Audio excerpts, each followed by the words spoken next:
second elect.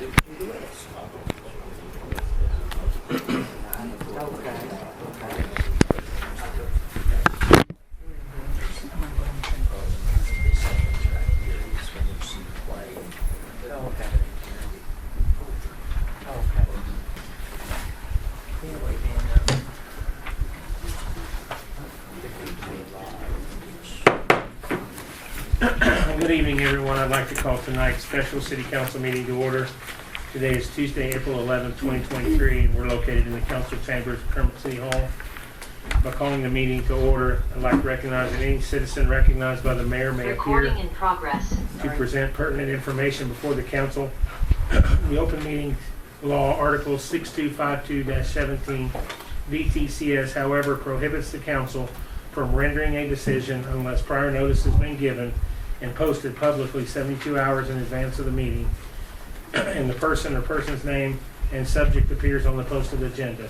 Exceptions may be considered if the request is accompanied by a statement describing the nature of the urgent public necessity requiring addition to the agenda no less than 4 hours in advance of the meeting. So if you don't mind, we'll stand, do the pledge and the invocation.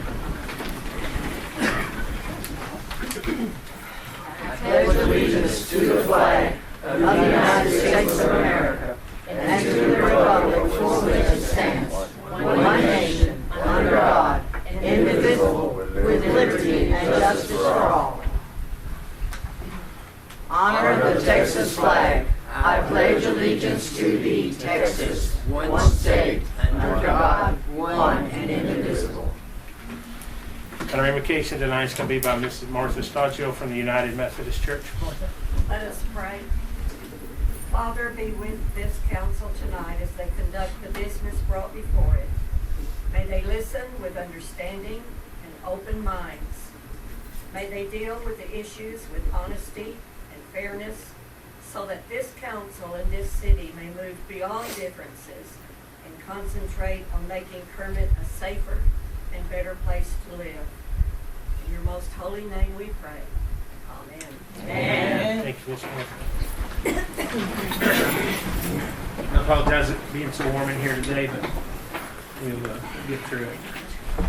So our first item on the agenda, number 4, is to discuss, consider, and take action on exemption to general bidding requirements with regard to trash collection pursuant to Texas Local Government Code Section 252-022.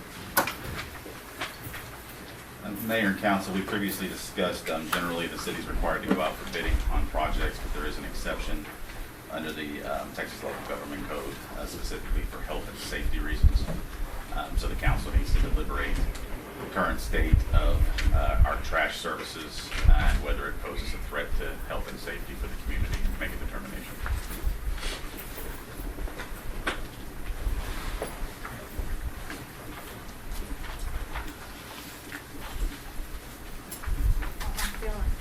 Mr. Mayor, I think we need to make an exception to the general bidding requirements. The trash situation is overwhelming our entire city. Okay.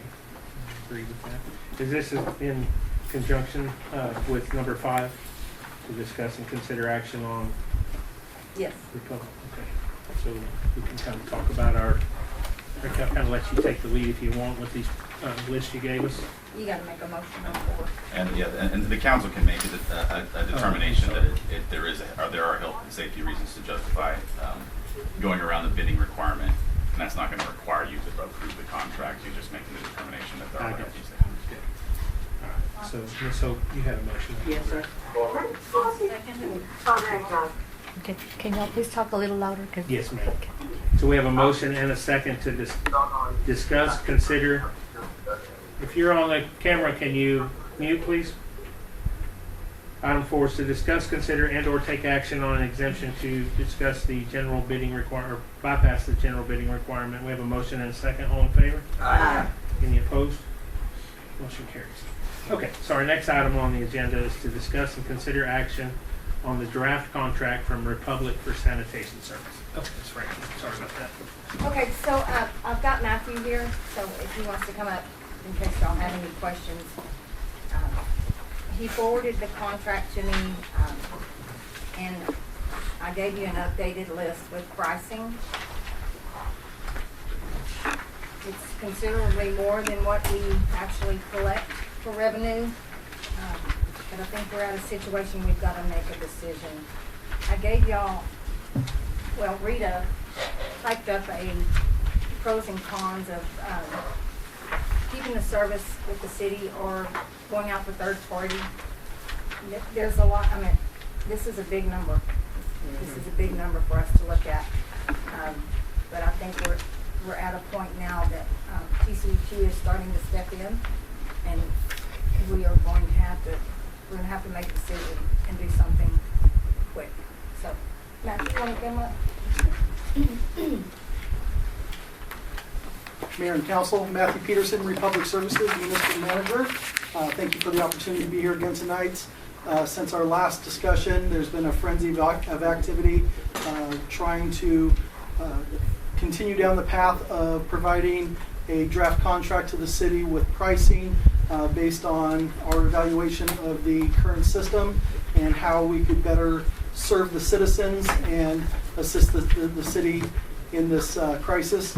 So what you have before you is a contract which is based on our typical boilerplate contracts.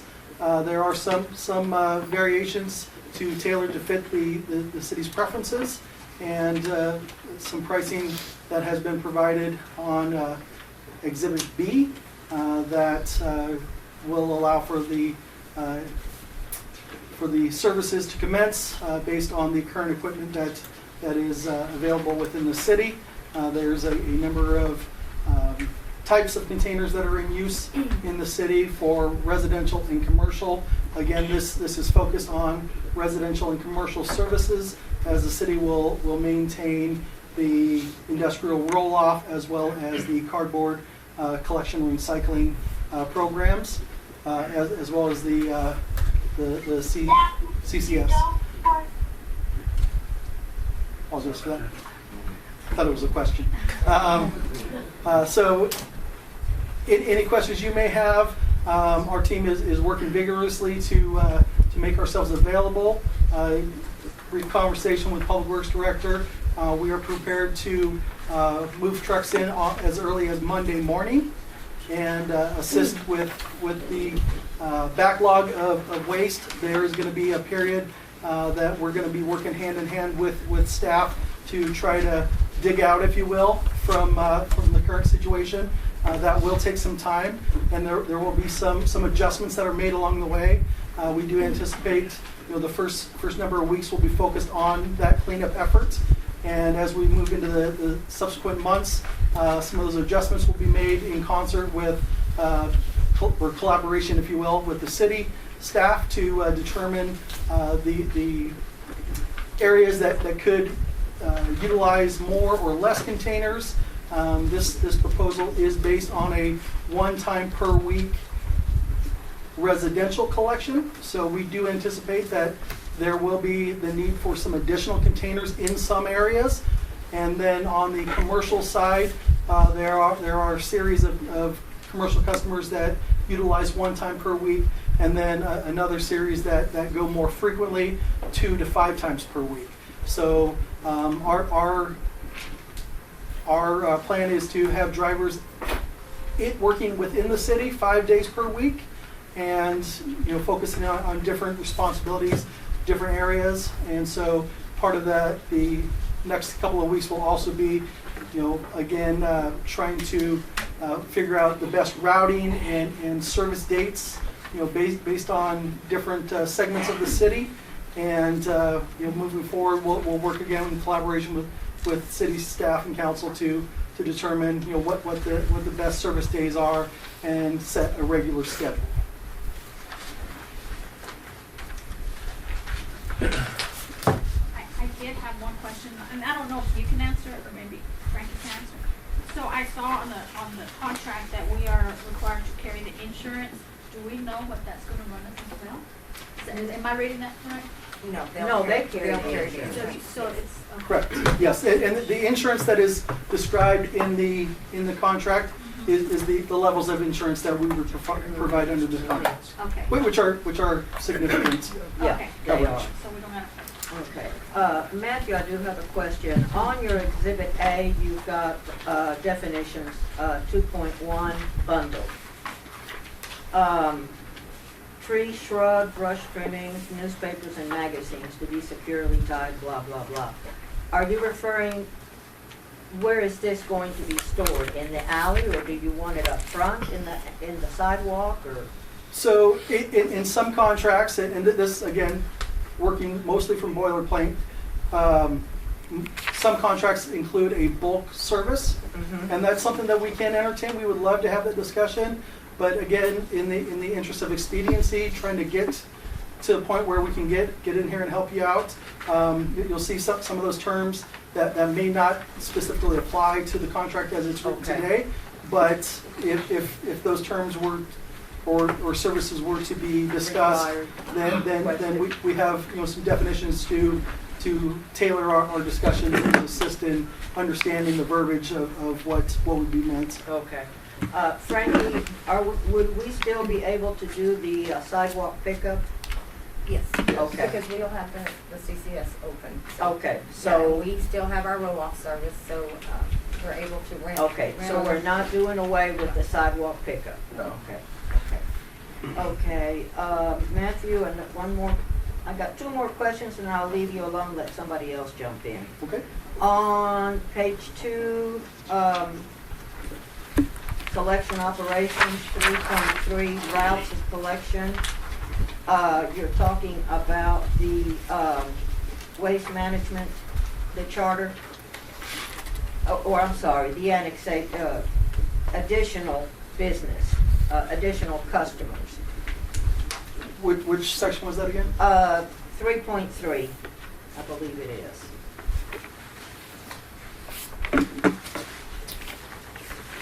Section 3, scope of services.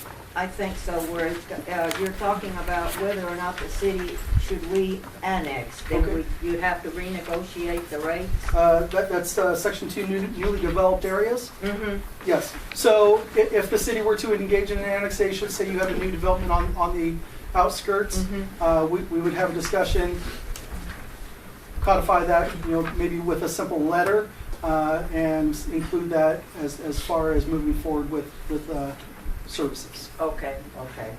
And, last but not least, on the last page, on 3.9, disposal,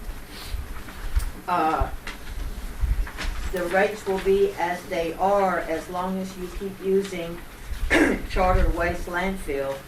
So does that mean that if for some reason you had to change from charter waste to another landfill, there's a possibility we would have to come back and rediscuss the rates? There is no scenario in our estimation that would change. So Republic Services owns and operates the charter landfill. Okay. We do have a current landfill disposal agreement with the city, and that's one of the items that we will need to discuss moving forward. We couldn't get on the agenda for tonight, but we have drafted a letter and delivered to the city a request to extend the current landfill agreement to exercise the additional 5-year extension that is available in that contract. There's 2 years on the current term, and then add the additional 5, and this is something that we discussed in our last interaction, and that would marry the two contracts so that they have coinciding renewal and expiration dates. Date.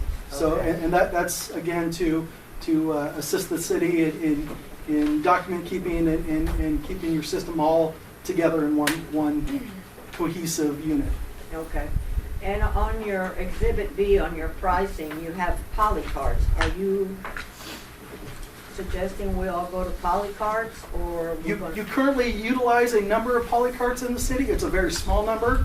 I'm going to say 12 to 13. Those are in use on city streets. I passed them on the way in today, just I think it'd be south of the high school. And that is something we would not be looking to, we would not add any new polycarts. And we would actually suggest that those polycarts that are in use be transitioned to 1.5 units that we could service with the same truck. Again, there may be reasons why those polycarts have been used in the past, but for simplistic purposes of the system, it would be more operationally beneficial to utilize a yard and a half, as long as that's something that works with the rest of the city's Okay, plans. okay. So And you the want to re- do away The with? area that we have the polycarts in is because there's no No alley. So he's suggesting maybe go to 1.5 yards, but they would be like in front. Right, And okay. that's the size dumpsters that. Yeah, they're kind of smaller. Those are the It's not smaller Smaller, size. but we're using the cardboard dumpsters at the 1.5. I mean, No, we have some 1.5, but we don't have a bunch of them. They're smaller than like the cardboard. They're Oh, a okay. little smaller. But what are people gonna think about having a dumpster in front of their Well, house? and that's the reason that we have polycarts now. So, I mean, that's something we would have to discuss. Tony, what size containers do we have right now in most of the alleys? We got the 3-yarders, and some alleys that are very tight have the 1.5s. And during this shortage that we've had, have you been picking up more than once a week, or was there a period of time that we were just going once a week? Well, we're doing it every week right now. We're picking up every day. We have, like the trailers going out, but ever since we had the trucks, we've been picking up every day. It's nonstop. Right. So what's our normal trash service? Twice a week? Well, it's 4 times a week, and then our Wednesdays was like if we had to pick up, well, we didn't finish, we'll pick up on Wednesdays, but Wednesdays was our greasing and washing of our trucks. Okay. So you hit every dumpster 4 times a week, or you had Well, separate no, routes? Mondays and Thursdays was one route. Tuesdays and Fridays was another route. So twice So a week. twice. Twice Yeah. a week. So we're looking at going once a week Yeah. for $1 million more, Possibly. and we're not picking up our trash right now at once a week. We're not keeping up, I should We're say. No, not keeping up with that. right. So why would, I don't see the logic in entering into a contract for $1 million more when we know right now 1 time a week's not gonna work. No, we're gonna have to meet at least 2 times a week. And then you're looking at another $500,000. So the 1 time a week was our suggestion as a cost savings, but the responsibility of that collection is on us. We feel confident that we can accomplish that, and that will be through a number of different strategies, using a number of our drivers, having additional drivers throughout our system. If we need more, we can add more. We can add more containers to help set those standards throughout the city. But obviously that is at the council's discretion. But we are confident that we can accomplish that once per week. But you can't control the amount of trash that we produce, right? I mean, honestly. You are correct, and that's why that evaluation period is going to be needed to determine, is 1 container, or let's say 6 containers per alleyway the right fit, or is 8 containers per Right. alleyway the right fit?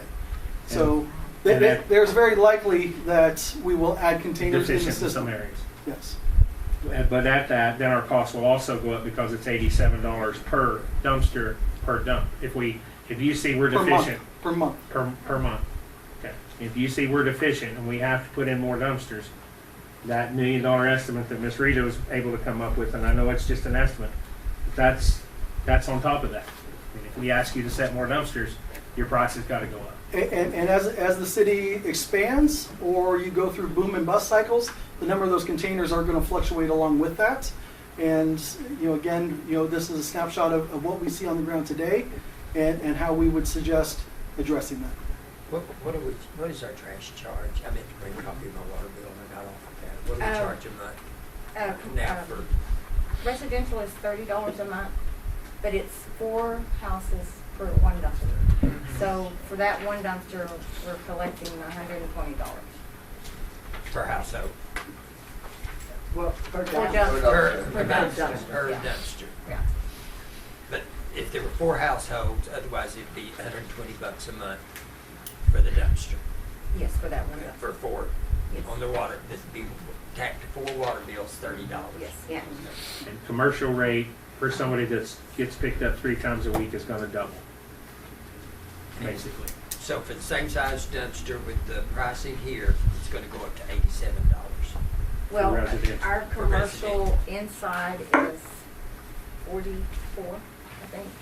So, yes, this is substantially higher than what we're charging our customers, which goes back to the fact that when we go into budget, we are gonna have to look at those commercial accounts and, Because I mean, that's a $57 Yes. difference yes, per household. right. And, Clarification.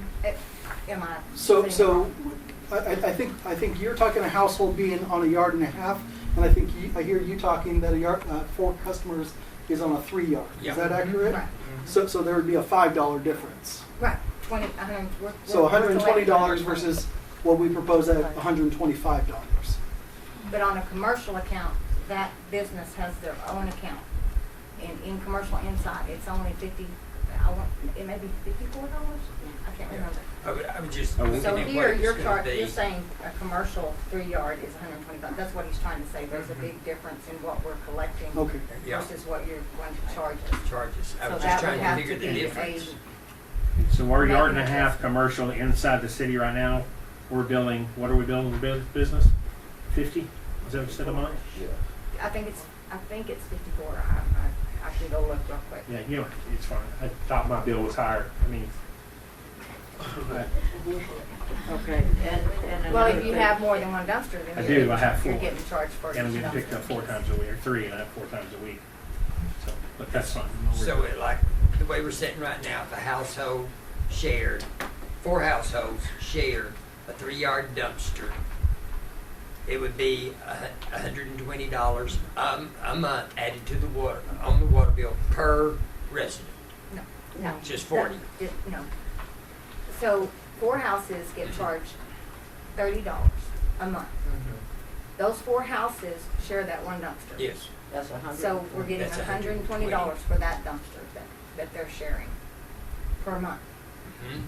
For a 3-yard dumpster. Now, Yeah. but by this right here, is that the way I read it? Is that gonna be about the same price? $5 It's gonna be difference. $1.25 more a month per customer, Yeah.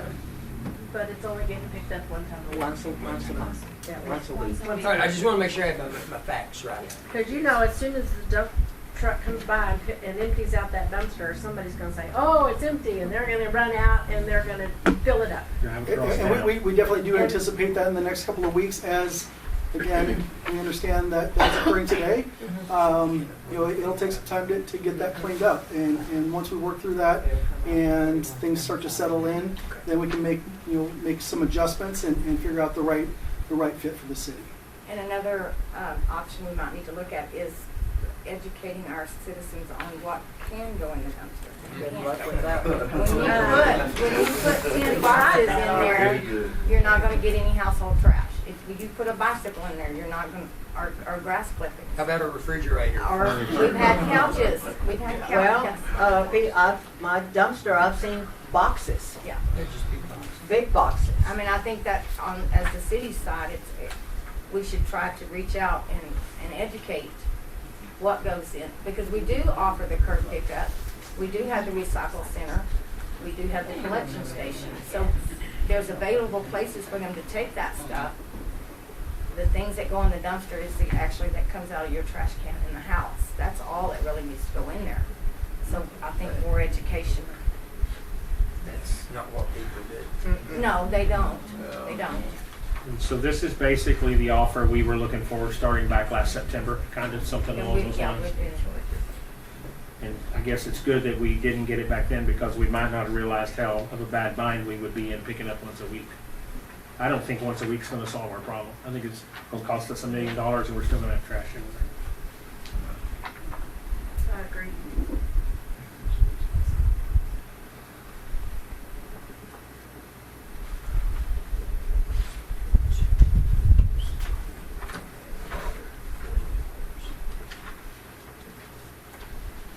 Can we table this until we talk about a couple of other items?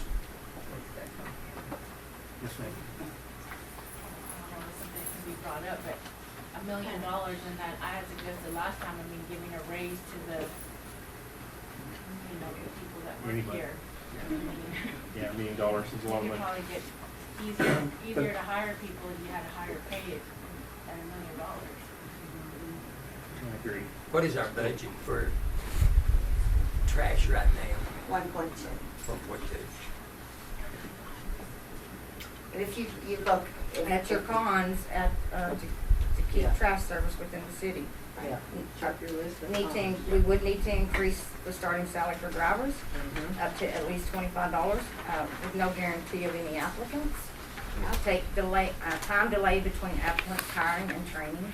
Need to purchase a new trash truck at around $300,000 with an unknown lead time for delivery.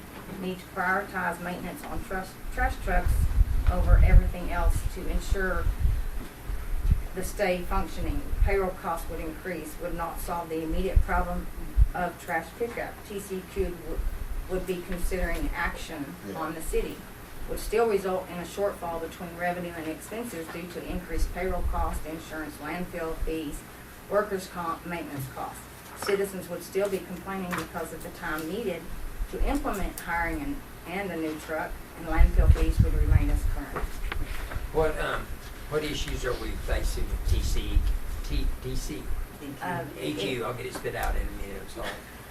I heard they were in here last week. Yeah, they were. They're in Yeah, the, they were in here. if she's on here or not, but We don't get to. we've just gotten some calls from Yeah. citizens, and I understand, it's a health issue Yes. that And we absolutely need to address. But you have to look at it now, you have 4 trucks. One is nothing but parts. Yeah. One is I have down. 5 trucks. I have 5 trucks. One is nothing but parts. 2 are down, so there's only 2 operating as of today. as of today. So if you were to do this and say you could actually get CDL drivers, even at 25, even at 30 at the moment, when you compete with obviously the gas and oil and the fracking business, you're still gonna have to hire them, background checks, so you still gotta train them, you still gotta do it. So there's a lag time of probably about 4 to 6 weeks on that. You're gonna need another truck. Yeah, we don't only have 2 trucks, and Yeah. the 2 trucks that are down, we're having issues getting parts for them. So Right. that's our, one truck's been down for already going on So 2 months now, so. right, so if you order a new truck today, No telling when no we'll get it. telling when it would be 6 delivered. six So now you months got a later. lag time there. All of those things are things to consider. I mean, I don't know what TCEQ's end game is on this whole thing, but it would, if we were just to hold on to it, do all these things, and I do emphasize that priority would have to be given to the trash trucks in the maintenance yard. Oh, yeah. You're still looking 3-4 months down the road before this is completely cleared up. And in all fairness, you haven't had a chance to work on what it would cost us to add the new employee. That impact you haven't had time to work on yet. No, but, obviously, you've got payroll taxes and, Yes. all the things that go along with benefits on them, If so. 19.98 an hour is gonna cost the city $32 an hour. Right, I so can only 25 is imagine gonna what run you- 25 or 30 is gonna do. Well, I'd like to see that number because $1 million stands out to me pretty darn well.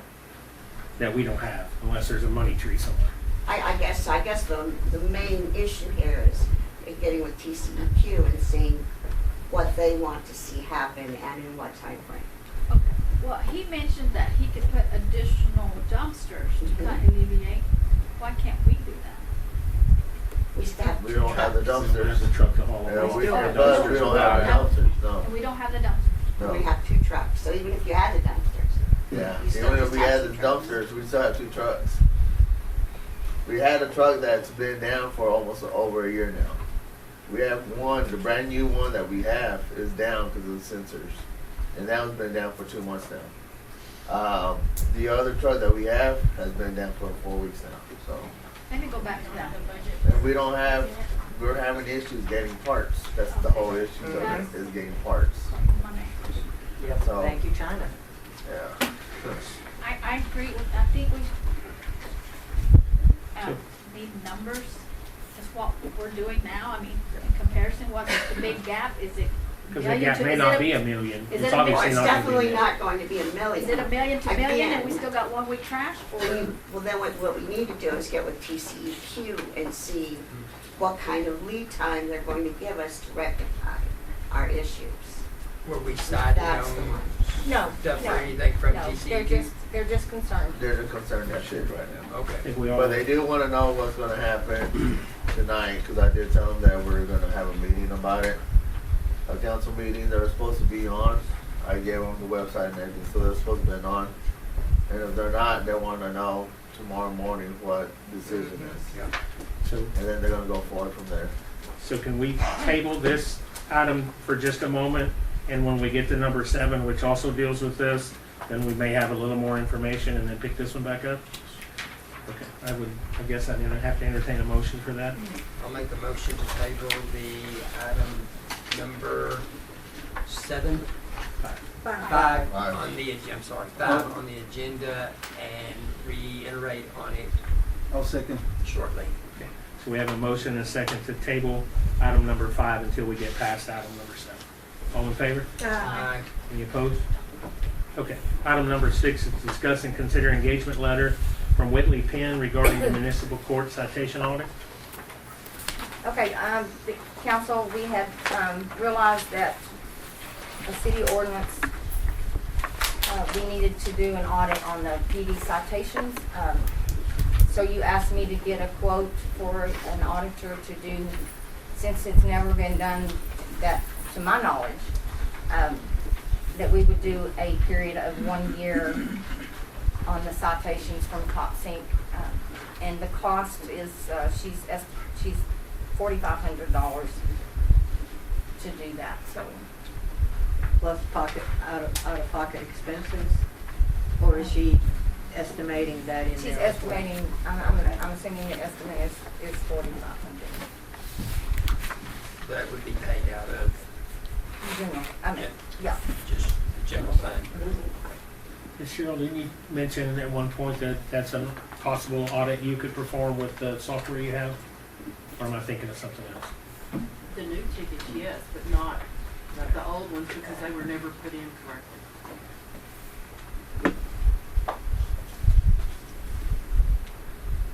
So, this is an ordinance forced audit, but we haven't been doing it. So I don't know why we need to spend $4,500 to do last year's if Cheryl can start with the new tickets and we go from there. I mean, just rough math, $4,500 is 18 months of pay that y'all forfeited as a council at the early part of the year. So, I mean, to go back and prove, I don't understand what we're proving or tabbing the results to. I just don't see, if we haven't done it, why we need to go back and do it. Let's just start going forward. I don't agree with that. I think Okay. we need Sell me on it. a solid audit and then go forward, and Cheryl can do it quarterly, once we get a solid audit from an outsider.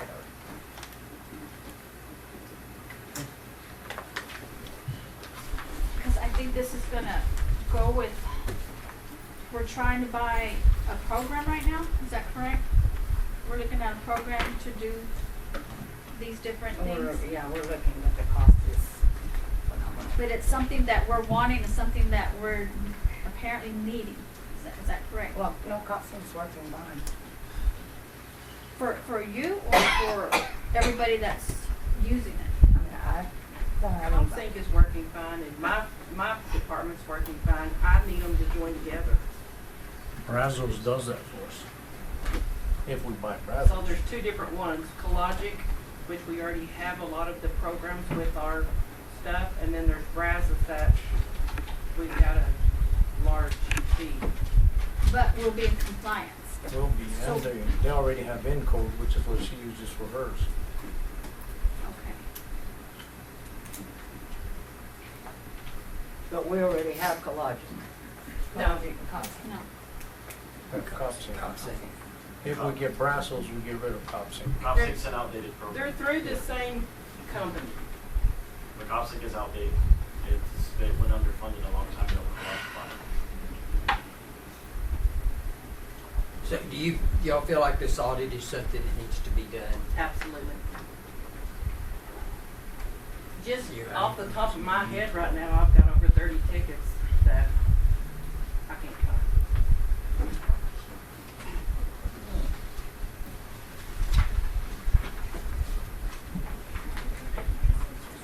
And this will help you Yes. find. Okay. I think it would help him and Can I we- both because we both took on a mess. He took on a I mess, was gonna I say. took on a mess. It would give us both clarity that we went in this with a clean slate. Nothing can come back on us. Right. Okay. So it's protecting him and I both. Okay, so when What's were gonna you come back hired? on you or him? I was hired May 5th. May 5th of Last year. Of last year. 2022. And when were you? October of 21. Of 2020? 21. Okay, so we have new positions, new members who are trying to lead us forward. Right. I feel that we need to really focus on getting a program in line, whether it be that one or this one, and be in compliance. I agree.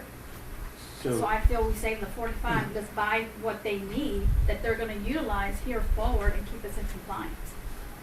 Do we have a cost on Brazos rough? Roughly 60, 25 up front. On the initial was 25,000 up front. And then a 16,100, 25,409 up front. One-time cost, 16,190 annual. The 21,459 up front would be the lesser one.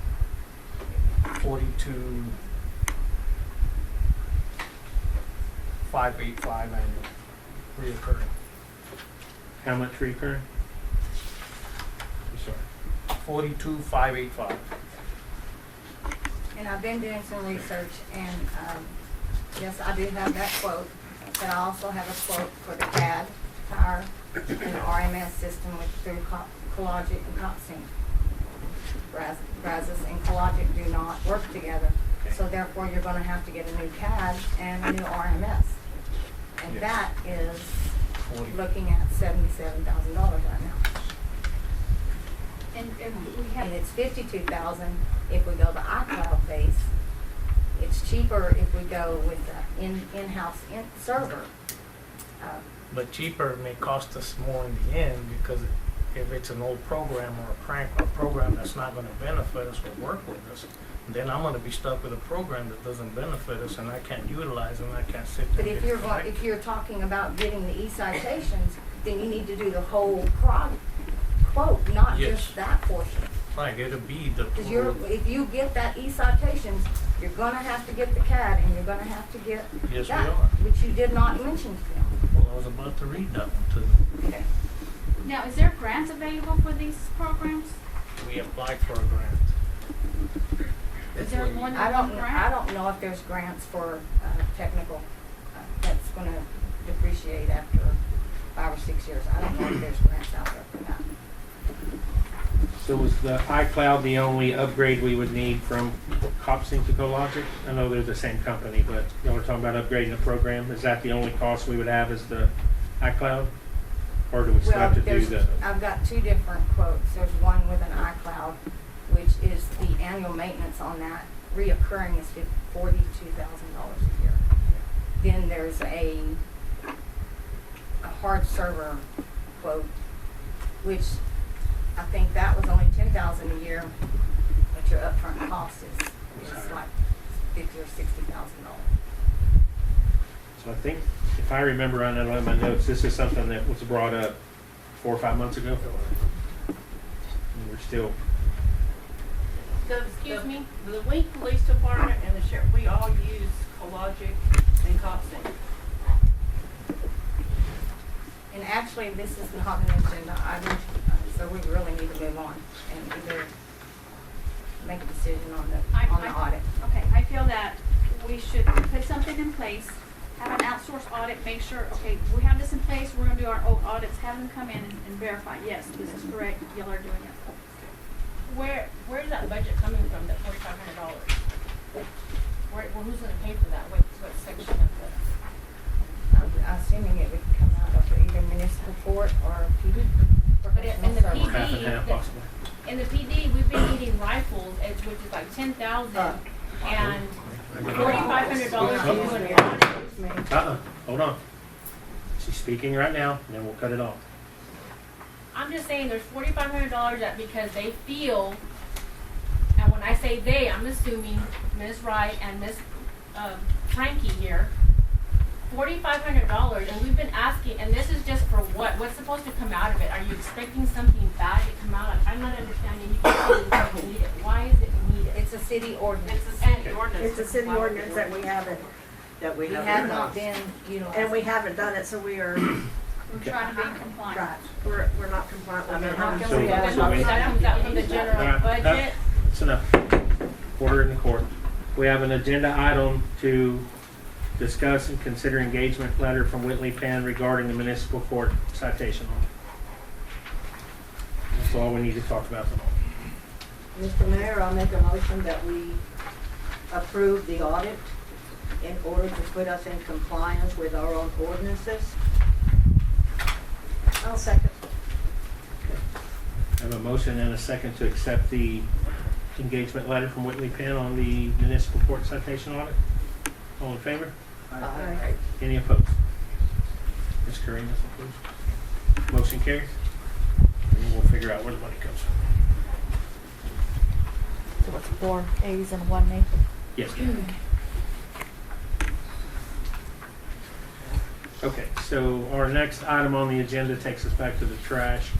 It is number 7, to discuss and take action on the use of contract employees to assist with trash pickup. So the reason I wanted to table 5 as a contract was kind of be able to talk about the use of Republic's trucks, drivers, and all that. To assist. Yes, to get us out of the TCEQ bind, be able to talk about it. $1 million or 500,000 or whatever is a large amount of money for us to decide one night what we're going to do, in my opinion. So item number 7 is open for conversation among the council. What do y'all feel? Are we looking at like 1 truck and 2 drivers for maybe 1 week out of the month, or what do you think our proposal to play catch up would be? Frankie, do we have a proposal of any kind, Any like we sort? talked about? I do not. I know that we had TxDOT employees inquiring about part-time, but the problem is they can't work till after 3 or all day Saturday, which is fine, but charter closes at 5. And then if they work all day Saturday, then they've filled up all the trucks. And then Monday, the city guys are gonna have to haul that stuff off, so we're still losing a day there. And we didn't get a quote from Republic to provide drivers' trucks and like No, we sir. talked about. So you were looking at like possibly a day and a half if we did a truck and drivers, chartered A day and a truck. half a week. Instead Friday afternoon and then Saturday. For Republic or for just the contractor? The contractor, whoever we contracted the trucks through, to come in and help us out. Well, part-time, so they're only, can only get so many hours a week before they're considered full-time. Sure. So we would have to make sure we had a truck available for a part-time, that was running. They Yeah, could we're work still down 4 to 2 hours a trucks. week. Yeah. 4 hours a day and get their 20 hours, but 2 of those hours they're gonna be driving to Odessa Sure. to unload. An hour or more. Yes, sir. Or work 2 days a week, 2 or 3 days a week, full days, and we might, Go ahead with that train of thought, because it may if be they could different. work 2 or 3 days a week, a full day, as long as we've got trucks available for when they do show up. Right. Yes, sir. Two items. You asked the question, do we provide a proposal on this matter? No, we did not, based on our prior conversation, that we believed it would be more exponential to go with the full contracts, because we already had pricing and everything in place, not having to go back and redo that evaluation on a short-term basis. And so the proposal that we have tonight is our proposal. We did not consider the short-term option so we could all move forward. Second, I did not want to challenge your assumptions and the $1 million increase that you're discussing, but I think what is missing in that component is it is significantly less than that, as this new contract will remove the obligation of landfill disposal fees from the collection system, and that is part of the pricing that is provided. So you'll have about a $500,000 swing that way to bring that number down. Fortunately, we don't have those numbers. What is our average landfill fee, Rita? Do you know offhand? It's roughly 30 grand a month. Summertime's higher. Yeah. Summertime's higher, yeah, lower. And then Christmas, of course, that's a good one. Mhm. So was any of that already factored into the $1 million, thank you, sir, shortfall from revenue? Yeah, I had considered that. I was just thinking when we were talking about adding additional bins or whatever we call them things, that we were already looking at probably about $500,000 shortfall between what revenue we came into and what we'd be saving. We were still looking at that. I would still think that it could go as high as that, depending upon, again, the levels of trash that they have to pick up. I mean, it's just hard to make a decision like that without all the numbers. We have half of what we need. Well, the landfill fees alone would be almost $400,000. It'd be about $360 a year. But she said she took that into account Right, in the million. right. So it's not gonna, unless I'm hearing you wrong. Do you think the million, we'd come down another 400,000? Wouldn't come Right. down that low. I mean, I hate to keep trying to pull the answers out, but No. I don't want to make $1 million decision when we don't have all the information. And we don't have it. Mayor, what can I question speak for something? Yes, sir. As former code enforcement, I have some insight to go with this issue too. You also have, I mean, we know, all y'all know about the uniqueness of this town with as being industrial. Most of our houses here have people in it that are way over capacity. Right. So a standard family and any code enforcement and zoning is four person. Husband, wife, two children. It's your standard household. Me and him know for a fact that one house, that's 14 people in it. And that's a family. So you have one house that's providing 14 people, so triple the amount of trash compared to all the other shopping houses. Same thing with houses that, I know me and Frankie tried to find a way to enforce this too back in the day once the code. Just trying to track down houses that were basically operating as man camps in residential areas. So that it's technically it's commercial use, not residential. So if they charge them appropriately for commercial rate, to try to gain some of that back. I don't know if there's a questioning process that the city uses whenever they do trash services. I'm not the amount of people that live. I don't know if that's in there properly. Say if your house has more than 4 people, your rate may be increased just based on that's a standard for any zoning. That might be an option. Just something to look at. It's just hard to enforce and inspect that. That's the only issue. So that might be something to look at. Maybe whenever someone's signing up for services, is how many in each household might be an idea. That was an issue that we always had. We have a 4 houses for a 3-yarder. Yet somehow the trash would be overflowing. As soon as the trash picks it up, the next day we're getting a complaint that there's trash overflowing. And then that falls to the citizens for ordinance to clean up their own alley. We had to send letters. They were angry and pissed off. I'd have to call Sylvester to have their guys come out there and clean the alley in order to solve the problem. So that'd be something to look into as well. I have a suggestion. Yes, ma'am. So Republic is saying that if we sign this contract, that they could bring available the 14 drivers. Would it be possible if they could also just get us a contract for 2 drivers? And we pick a section of the town that they will be responsible for, and still have those drivers come in on the 14th. I don't know if that's. I thought we were asking for that last time too, to kind of have something to compare it to. So I think that got lost in the language, but I don't think we have enough information to take action on 5, 7, or 8. But you were saying on that, but we don't have a truck. Well, They they bring would their bring own their truck. own They would bring trucks, their own See, and that's we what would I still asked have our about. drivers We didn't doing have- the other areas, but but section off a section that Republic does just 2 times Twice a week. Yeah.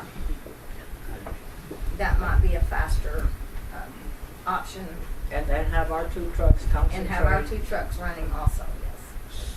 So maybe we could Or get a 3 trucks, motion. because we actually have 3 drivers now. But Only 2 trucks. you said the other truck has been down. One's been down a year, and the other one's been down. You said what, 4 weeks? 4 weeks, and then we have one that's been down for 2 months. A little over 2 months, and that's the brand new one that we have. And no. We're having issues with the sensors. One sensor goes out, then the next one goes out, so it's just like a chain reaction that we're having. So And no idea when the replacement parts are going to be. yeah, that's the only issue. At least we wouldn't be committed for that much in debt, and still satisfy TCEQ And our and get citizens. the trash back under control. Hey, Tony, what type of trucks are they? They'll be the same as what we have, Yeah. big refuse truck. What's The the truck model? that they have, or our the trucks? C's. Ours are Freightliners. So, Freightliner? How, are you talking about getting them come in once a week, once a month? That would be, I mean, we could do twice a week Yeah, I if we think just pick up like a, because we Certain have route. routes, we have routes. We have them do just those routes and we do the other routes. maybe, Just like normal, 2 times a week. Yeah. so maybe we could look at item number 7 as, you'll have to word it, as requesting Republic to give us support for that. And if that's something I was gonna Matthew ask can Matthew, do. is that something we can go back to? I know we went initially, then we changed, and now we're back to the initial. Is that something we can still do? It's not something I'm prepared to speak to tonight. That's fine. We've not done that evaluation. Again, we were full speed ahead, trying to get here for you, today, so that we could take action immediately. And that has been our sole focus is solving the problem. So we could go a lot of different routes. We could. What do you feel the time frame would be to get us a bid for a truck to come in 2 months. twice a month? So a Twice a week. week. Twice a week? I'd be weeks away from being able to provide you pricing on that. To provide pricing? Yes. I would have to do a whole separate evaluation, a whole different pricing model. Yeah, it's a completely different consideration and set of circumstances. Which we made clear last meeting. We're back into a corner. Yeah. Where we were? I think we need to give Miss Rita time to try to put some numbers together for us as far as projected cost on wages, matching, the whole impact of that, the savings we'll have with the disposal fees from Odessa, and give, it's not fair to, and I know you had to get this right, it's not fair for us to think it's gonna be $1 million from him when the delta may be 200,000 or 300,000. It may be a whole lot less pill to swallow, but we don't have that information tonight to do that. But we have another meeting next week. Yeah. If that, I don't know. I think we need, do we need to kind of get maybe some guidelines together to give to him what we expect? I mean, we're still shooting in the dark. We haven't given any kind of, like maybe 1 truck, maybe 2 drivers, maybe twice a month or once a month or every week or whatever. I mean, I haven't gotten anything out of what we've discussed.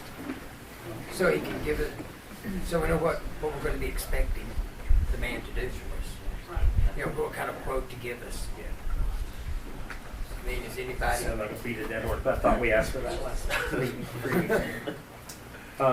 I think if Miss Frankie could prepare an email to send to him, I'll just go out and say it, for 2 trucks, twice a week, 1 specific route, and give us a cost, if that would cost, and how quick you could implement that after you gave her the cost. And in the meantime, if we can get Miss Rita to give us the actual numbers of what we will be saving, or not spending, not necessarily saving, maybe this isn't as hard a pill to swallow as $1 million that we do not have. 2 trucks every week. 2 trucks, twice a week. Twice a week. Twice a week. Twice a week. Specify Trash is picked up twice a week. Okay. Okay, twice Twice a week. Once a week's not working for us right now. And that way Ms. Frankie will have an email she can draft, then he'll have a quote he can start working on. Maybe in 2 to 3 weeks we'll have an answer on that, but if the delta's not as bad, maybe we can go with the contract, and we don't have to worry So about do it. we need to table this for the next meeting, or we're gonna have a special meeting? What, I how? think we need to have a special meeting as soon as we get the information together myself. It's gonna take them several weeks to get the Yeah, I mean- new information. I mean, if it falls at our regular scheduled meeting, fine. If not, if you have to get it back to us in 2 weeks, Well, I don't think- see. So what I do don't we do see- in the meantime? What do we do with TCEQ? Well, I think in once the Rita meantime? gives us the numbers, maybe actually seeing our numbers and everything, say, oh, that's not so bad, let's just move forward. I think our next meeting, we can have a better picture. Tony, how long do you think we could put off TCEQ? I'll get with them in the morning. Rita, does that I'll give you get enough with time? them for in the next morning week? and see what my time frame is. Okay. And I'm sure they'll probably come back and then we can meet up with them, me and Frankie and Jose can meet up with them. And then we can find out a time frame from there. So we discussed this 3 weeks ago as an emergency plan, and 3 weeks went by and we didn't have anything. That's why I asked for this to be put on the agenda today. We don't get the information back that we need. So we've got to fix that, but I make a motion, we table this for our next meeting with the appropriate numbers and compare and continue the discussion. I'll second. okay, we have a motion and a second to table item number 8, which is number 7, which is to discuss and take action of the use of contract employees to assist with trash pickup. All in favor? Any opposed? Carries. Number 8 is to discuss and take action on RFP for trash services for the city of Kermit. I think we went around that with number 4, didn't we? Is that right, Thomas? Yes. So, Anything we need to do on that? Table, indefinitely. Make a motion, we table. I'll second it. we have a motion and a second to table item number 8, which is to discuss and take action on RFP for trash services for city of Kermit. All in favor? Aye. Any opposed? Number 9, discuss and consider taking action for closing the temporary roll-off site on North Olive and reopening the CCS, which is the Citizens Collection Station. Okay, I brought this on, or asked for this to be put on because I kind of went by and looked and talked to some people. I don't think our citizens are taking advantage of helping us out of our bind as much as we might have thought. And I think we're missing opportunity for revenue at the CCS versus having that employee over to take council members' trash. Thank y'all both for taking your trash. We literally saw how many people a day. And so One Well, person. we tried to come up with. I think it was a great idea. Just didn't work. Mr. Mayor, the Education. only problem I see with opening the CCS is the minute we do, people are gonna start dumping what they've been used to dumping all along. That's gonna be furniture, tree limbs, whatever. Right now, yes, we only have 2 trucks running. However, the cemetery crew has been running pickups and trailers, and they're also running the alleys, picking up dumpsters. They're taking their trash to the CCS and dumping it in the roll-offs. If those roll-offs are full with whatever people throw in there, then they're not gonna have any place to throw the trash that they pick up. And I feel that would make our trash situation like it was before they got the trailers and the trash trucks running. Okay, well, let me ask you something. How safe is it for them to be going and getting trash out of the dumpsters and putting them in a trailer? I mean, what if They're doing it. they get stuck with a needle? It could just Sneak take by. one time to get stuck with a needle. And then what are we gonna do? We're gonna be in a heap of trouble for I just that. hope I understand the burden it may place on the CCS, but that trash is getting put in the streets, in the alleys, and this town looks like crap. Oh, If we don't give them a place to take it, what are they gonna do? They're dumping it in the alleys already, so. Yeah. I just, Excuse me, can I say something? yes, My name's Sylvester, Thanks, y'all know Tom. me. I do the adult probation. Y'all know that I pick up majority of tires and crap, pardon my French there, of trash out in the county. The last month or so, couches, brush, refrigerators, you name it, it's out there. It's not just the city itself where all this trash is coming to. Now, they don't have nowhere to put it at. It's going on county roads.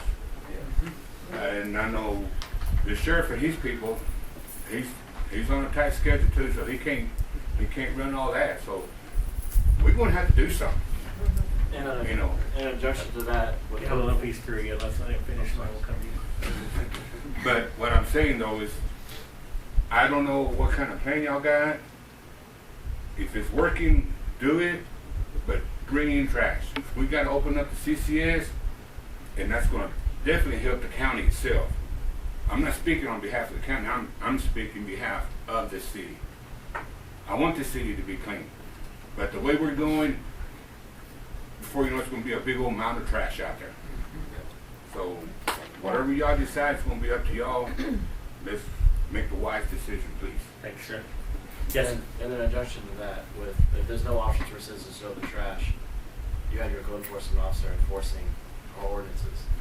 And so now you're punishing citizens by citation because they have nowhere to take it. That's the other issue. through no fault of theirs. Through no fault of their own. You're not giving them an option to solve a problem. So how can you cite someone for a violation that they can't solve?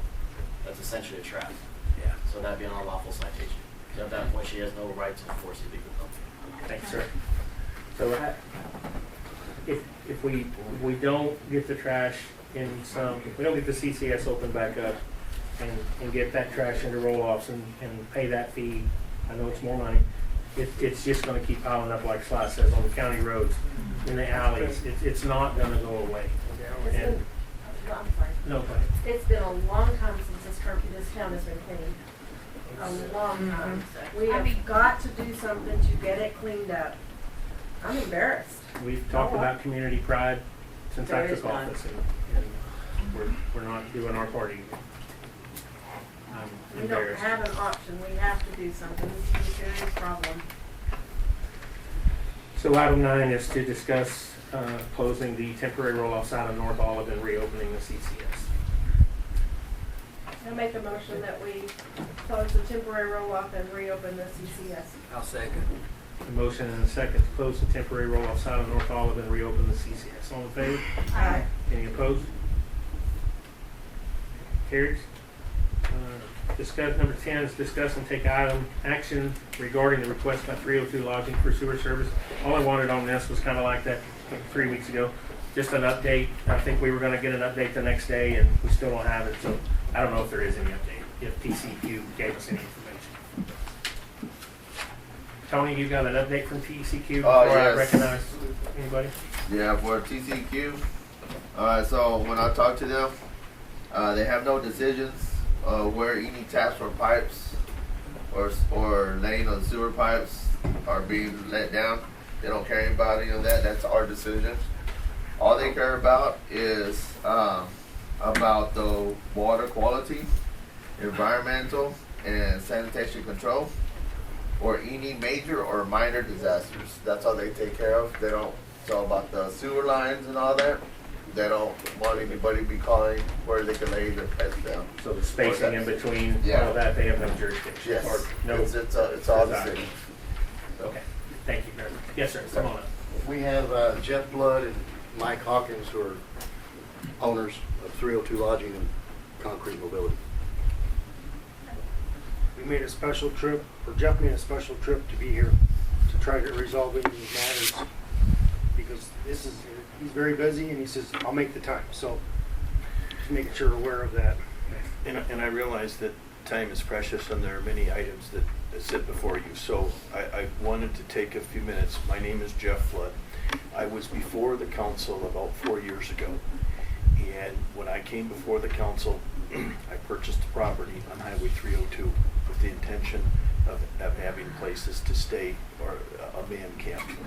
It was outside the city limits at the time. It was discussed with the council at that time. Some members were there, I recognize some maybe not. At that time, it was outside the city limits.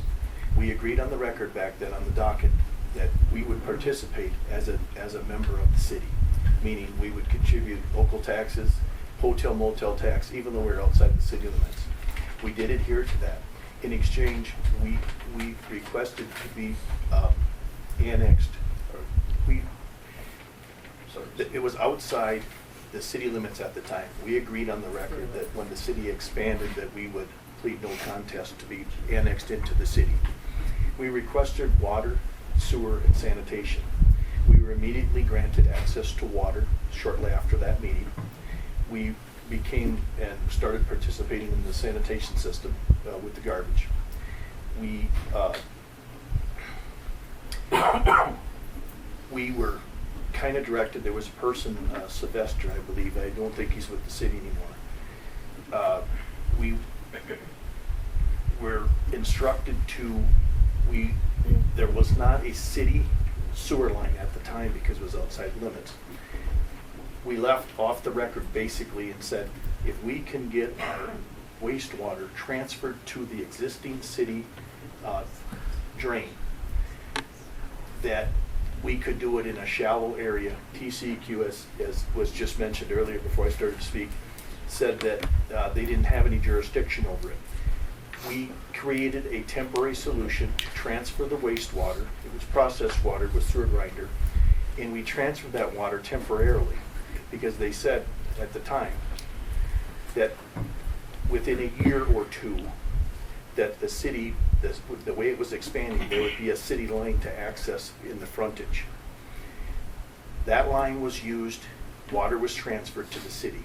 It was across private property. One of the places the line crossed was the Go Motel. That property is right on the corner. That owner has since reneged or no longer allows permission for that water to pass through that 3-inch line. Or selling the property. And it wasn't, it was just a pass-through. And so I just wanted to bring everybody up to speed. I own the property. I've since sold it to Mike, but I didn't want to leave the city or Mike without reasonable responsibility that it was unattended or it was an unmanaged situation. It was clearly stated at the time there wasn't a line to get into, and it was up to me at the time to get the water into the drop point. We were successful in doing that, and that lasted for 2 or 3 years. That's since not the case, and so we've continued to try to work with the city. And what we're here for today, simple as this. We're not asking for the city to cost them an expense of a line installation. We're not asking for money to install a line. We're not asking for the service. We are simply asking for your support or input in where you would like us to transfer the line from our property to get to the existing line. We will bear the expense of doing so, which we were notified we need to get that done in the legal easement. We're flexible to doing that and delivering you the easement as well. What we don't want to do, there's 5 ways to skin a cat. If we bring a proposed map or path to you in an easement and someone on the council doesn't agree, or there's a better idea or a better way, then we have to go back to the drawing board. Our request is simple. Give us your input, or at least on the record, let us know that you are flexible in how we transfer the water from the current location into the existing sewer that's closest and reasonable.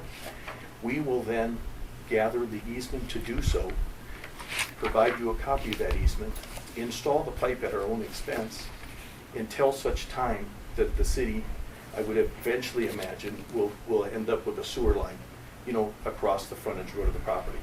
And that's the best I can give you, because I was a past person. Chris has been current trying to get that accomplished. So we're not here asking the city to pay for anything. I just wanted to, and if there's any questions, I wanted to be present because I started the process. That's why I'm here. Thank you. And I think the nearest point was down, turned back towards Anadarko's yard, is that? Tony, is that the last we thought was supposed to? That was the one, that picture that you had for us, right? We said, Do you have the we said we'd have to put in a new manhole, right? So, The manhole that, that's next to Oxy is full. Yes. I mean, we can't tap no more. Can't tap in there. There's one behind Jerry's Cafe that can be tapped into, but getting to it will be the issue. Yeah.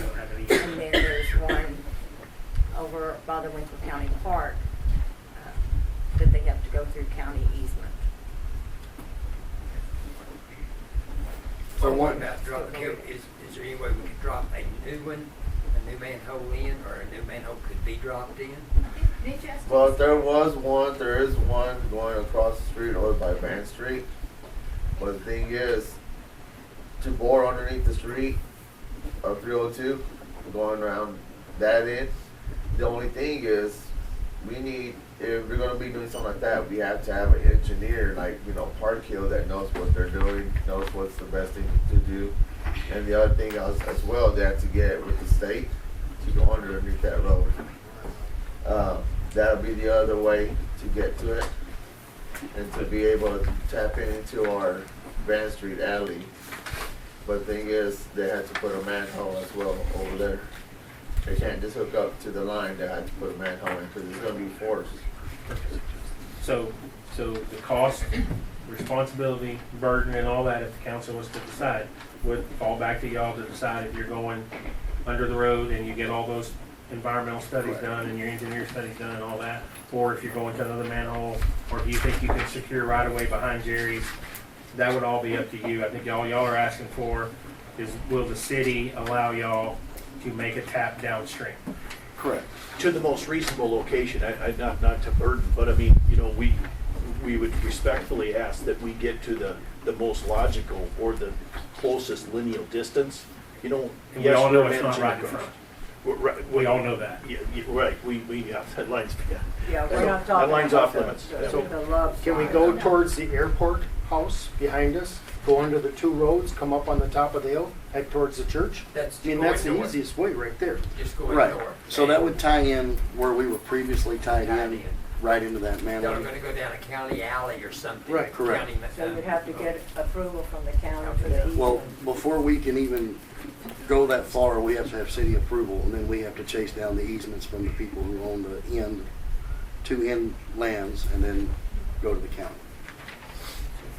Once again, as council, as mayor, I apologize that it was a meeting over 7 weeks ago that y'all came. We were gonna get you an answer. You came to the next meeting. We didn't have you an answer. We were gonna give you an answer the next day, and that's been 3 weeks. So I apologize to you that Thank you. we have left y'all flopping in the wind.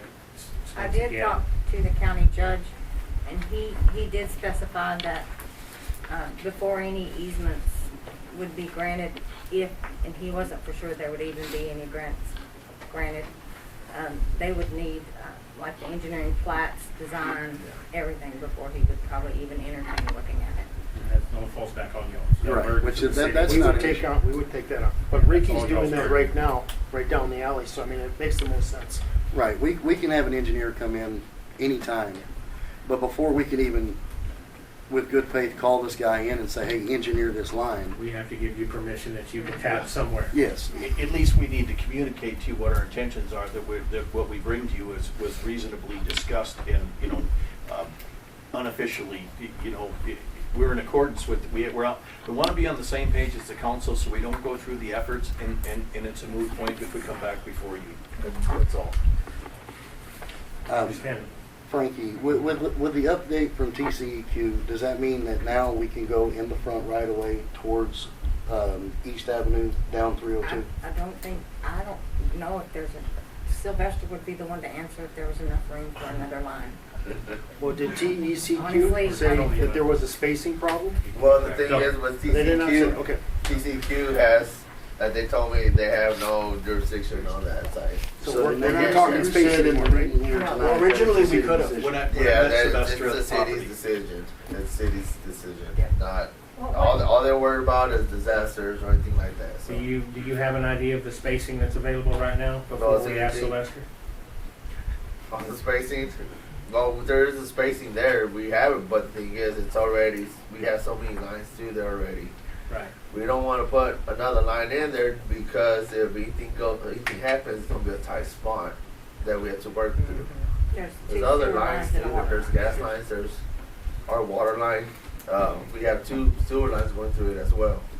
And is there any, I'm just thinking of an idea right now, is there any way Love's up there has their own pump, they want to do their own thing, and they don't want to transfer it anyway because it's their pipe. But could we tap in front, and then from that point going that way, we would take full responsibility of the pumps and everything else that has to go with it? They have their show, we have our show, and we'll bond that, we'll secure that. That line belongs to Love. Yeah, that's 100%. And I don't think that's We can't commingle. I have a quick question. Okay, so we're assuming all these lines. Wouldn't an engineer say, oh, it's safe to do this, or no, it's not safe to do this? Like, wouldn't we get a professional opinion of the line and the amount of space than us kind of just? Well, if we can get an engineer to come in here to do that, to tell us. So, It's on them. Yeah. Not being If we propose that, the route, if the engineer approved it, you're saying that you would look favorable on it, if the engineer found it to be reasonable? I mean, If that's, everything else was in line. that would be a Okay. yes for me. I don't know how the rest of them feel. Well, But I yeah. think an engineer input of a manhole and the space and give us that information, I think. But what y'all are projecting now is going north. that's right. But I think what the city should think about here is purchasing that line down the road from Love's, because that gives you full access if you have it, get into city limits. That way you can get the liquor store, you can get you can get all these people on board when you get up. I think once we get the support of those people for annexation, we would probably consider that, but right now, we're still looking for the money Well, tree. I don't think Okay. we're gonna. Because right now I we get got it. 3. So I just didn't know if you knew about that thought. Yeah. So for clarification, Mr. Mayor, if we were to hire an engineer tomorrow and have him come out and say, he'll get with Tony and Frankie and whoever, and they decide that 302 is going to be the safest route for us to go, will we be able to do that? Because that's going to be a pretty large expenditure on us. I would think council would entertain that at a future. I would like to also bring up that our ponds are currently at capacity. Yeah. So you want to think very carefully about how much more burden you want to place We were already on our going into that. pond. Yeah, your Because water's already going down we there. already got an exception from TCEQ on just adding more sprayers to bring it up, but we are at capacity, and we would have to add a new sewer pond. Are you anticipating or are you looking at adding any more units that you currently have? Not at the moment. So your sewage We and will water stay rate as would is. stay, input gallonage would stay about where We it's may at. end up with 2 more trailers, but that's it. That's No, it. But for the That's it. moment, we can But stay right now, on. we're happy where That's a we're at. valid point. Okay? Right, so since we were currently going in, we would have, to be honest, we would have to stay where we're at without adding. Yeah, we don't add to the burden. And then if the annexation ever came up and it worked, then that kind of money you spend is a moot point. So I didn't know we were gonna get this deep into it, but I'm glad we were able to finally give y'all some answers. That's why Mr. we're back Mayor, again. if I may ask Yes, one ma'am. question, and that is determining that you will not tie into that sewer line of Love's and Flying J and Holiday Inn. Correct. Agreed on the record. You're not gonna go We're anywhere going on the near. record, and we're gonna tell Well, you we may be that's not near right. it. Okay, We may have to lay the line next to it. Parallel to it. but you're not but tapping into it. That's Correct. what I wanna clarify. So if an engineer tells us the route is go east on the north side of 302, make the curve into East Avenue, bore under the road, go past Oxy to did you say Jerry's? Yeah. There's one Jerry. That's fine. I just want to clarify that because I just don't think it's fair to the taxpayers Absolutely not. Right. to take that chance. Right. So do you have any other questions? Because it's kind of rare to see Jeff here. Yes. On any other future meetings, does Jeff need to be here? Or is there something that you want to ask Jeff while he's here on any legal questions? Yes. I know there were some paperwork issues that That was just the deed. Is there a timeline on when you're gonna be deeding the property? Is it a contract for sale, or how do y'all do the sale agreement? we're on a short-term agreement right Yeah, I think now. it's under 36 months Yeah. from now, I believe, 3 years. It started at a 4-year term, and it's well past a year, I believe. Is that correct? So you'll be the owner of the property for the next 3 years. Okay. But what Jeff would do, if it got pushed up to shove, Jeff interjected and said, if you wanted to go this route, to ease any No, legal. and that's all I mean, is as far as any formal agreements are gonna have to be made with the owner of The record. deeded owner. Thank you. Okay. All right. Do you have anything Thank to you. talk about on 10? Thank you all very much. We'll give you Appreciate it. something here. When do you think that you'll get an answer for us? I'm just curious. Probably the next 30 seconds. Okay. I'll stand. That's reasonable. I make a motion that we get from Park Hill Smith or whatever engineer Yep. to give us that information and us make our determination. A second. Proceed. We have a motion and a second to accept the request by 302 Lodging to provide engineer studies for possible sewer service. All in favor? Aye. Any opposed? Motion carries. Y'all have yours. Thank y'all, and apologies again. Ms. Hope, item number 11 is communication and the lack thereof. Okay, it seems that communication seems to be a theme, and there's a couple of things I wanted to bring up. Evidently, and that will be discussed right after mine, the police department is having a raffle. Tickets were purchased, ordered, and paid for on the 7th of March, as I understand. Our city manager found out about this raffle on March the 14th when it was announced at the Rotary meeting. That's the first she heard of it. As we have been discussing, TCEQ was called by a citizen. They sent an email to our Director of Public Works. They came in here into City Hall, into the office of the Director of Public Works for a meeting. This was on a Tuesday. Our city manager found out on Thursday. So my point is that this communication theme that we're on is not just coming out of the city manager's office, but it seems to be all departments. Agreed? I agree. I want to reiterate on that. I'm glad we all acknowledge that there is communication problems in every department. I think we've been battling it since 2022, the whole year, and we have to do better. We have to do better. We have to come up with a plan, a solution, and go forward. But I think we've been talking about communication for a whole year. And I think 2023, it needs to get better. And it's been longer than that. And it's got to get better. And what's our solution? What is our solution? We have this problem, but do we have the solution? And I can answer that. We've asked for department heads, and I think we need to, suggest monthly meetings, your department heads with their staff, and everybody know what's going on. Your department heads with Frankie, and she knows what's going on. Department head communication, department head to department head instead of department head to an employee.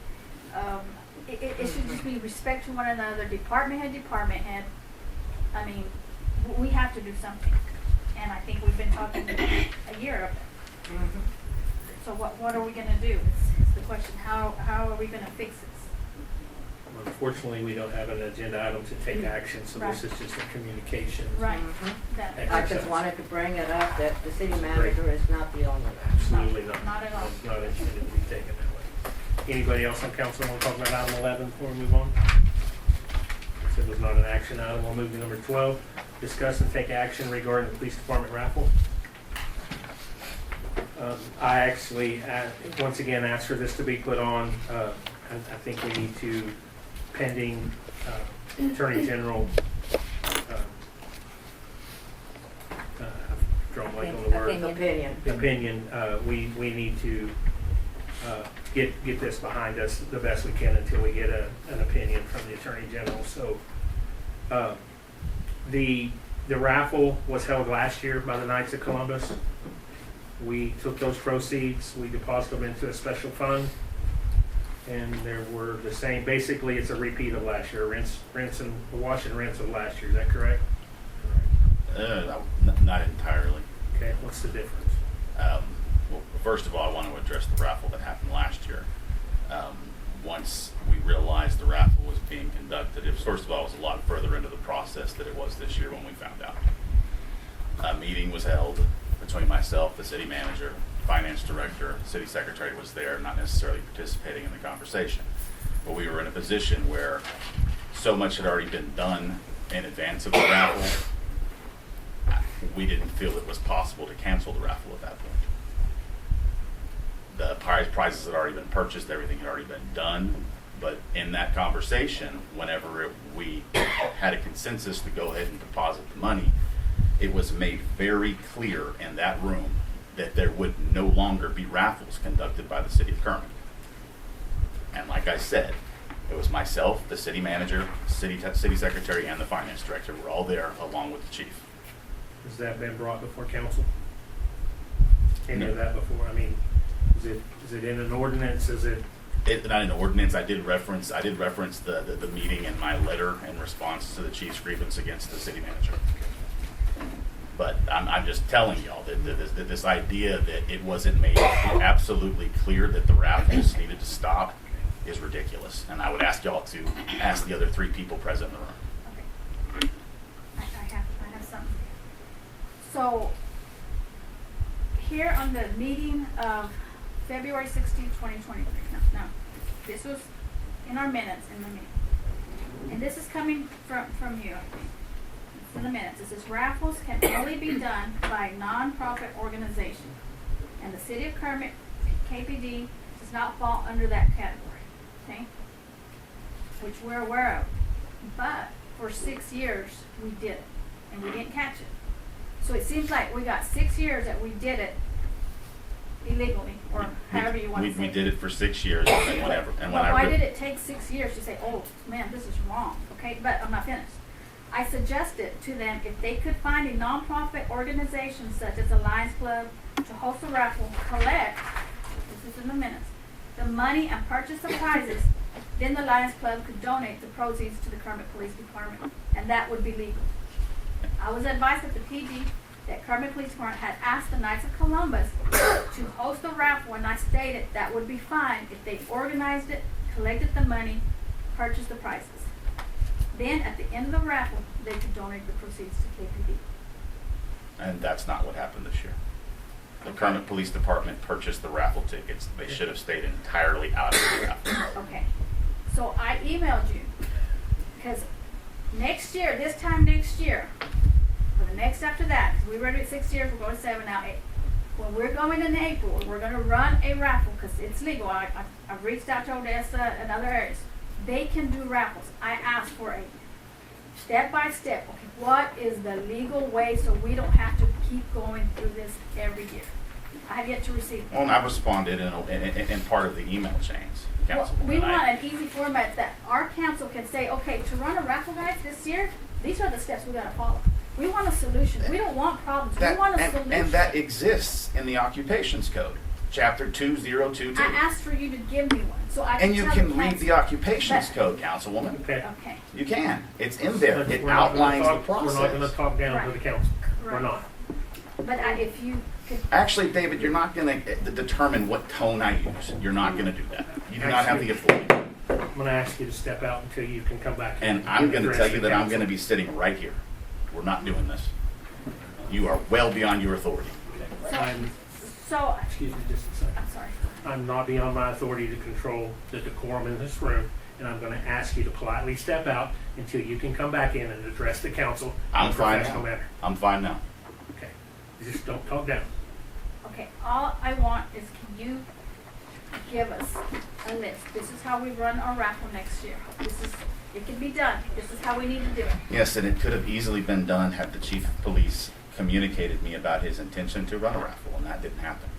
Okay, but is the raffle legal or is the raffle not The legal? raffle as it's taking place right now is illegal because the raffle tickets were bought by the police department, and the tickets themselves do not comply with Occupations Code Which 2022. needs to have the information It needs on to the have back of it. information. Okay. Chief, can you have the Knights of Columbus purchase new tickets refund the old tickets to anybody that wants a refund? It's- Refund them? Yes, sir, we can. Listen, it's a little more complicated than that now because the Knights of Columbus needs to make sure that they are within their authority. That's their problem. Because chapter 2002 or 2022 says that the proceeds can only be, and this is something I didn't realize at the time whenever I gave that advice, the proceeds can only be used for the charitable purpose of the organization. Of And their the charitable choice. purpose, No, of the Knights of Columbus is Ready. not. Be more than happy to read it. Excuse me, excuse me. It's not of their choice. Okay, The Knights of Columbus in Kermit are dictated by the Diocese of El Paso. Yes. The Diocese of El Paso tells them how many fundraisers they can have, and their fundraisers must benefit the church. Charity of their choice. No, sir. I'm talking about the Diocese of El Paso. David, it does not say a charity of their choice. It says for the charitable purposes for which the organization existed, something like that. okay. So, as you see, we're having issues with the raffle. Can we have a solution? Can we have a solution to next year's raffle and say this, here guys, here's a step. This is how we're gonna run our raffle next year. I have been asked to request an attorney general opinion, and I've agreed to do that. Right, for this year, but going forward, give me The attorney general opinion is going to outline what was done wrong this year and give guidelines. I'm just telling you that the easiest solution to do it is to form a 401c3 with the purpose of benefiting the police department. Which is what busting for badges That's is. exactly what busting for badges is, and that's the difference between what's happening in Odessa and what's happening here. Busting for badges is a certified 401c3, and their listed purpose is to benefit the sheriff's offices and PDs of Odessa and Midland. So that is textbook within the statute that's required by the occupations code. The way the 8th annual raffle is being conducted right now, not only do you have tickets that were purchased by the PD credit card, which is an absolute no-no. The tickets themselves don't comply with the statute, but it's not being conducted by the Knights of Columbus. The ticket clearly says it's being sponsored by the Knights of Columbus, and there is a difference in in that terminology. The card that we used came from the special funds. The And the KPG special funds. is able to be utilized for such purchases, I disagree. not according to Ms. Frankie. Not to conduct a raffle. It can be used for a lot of purposes. But did you know that when we go to set up our codes to get that paid back in the special account, it's got a special code for what? Raffles, raffle tickets.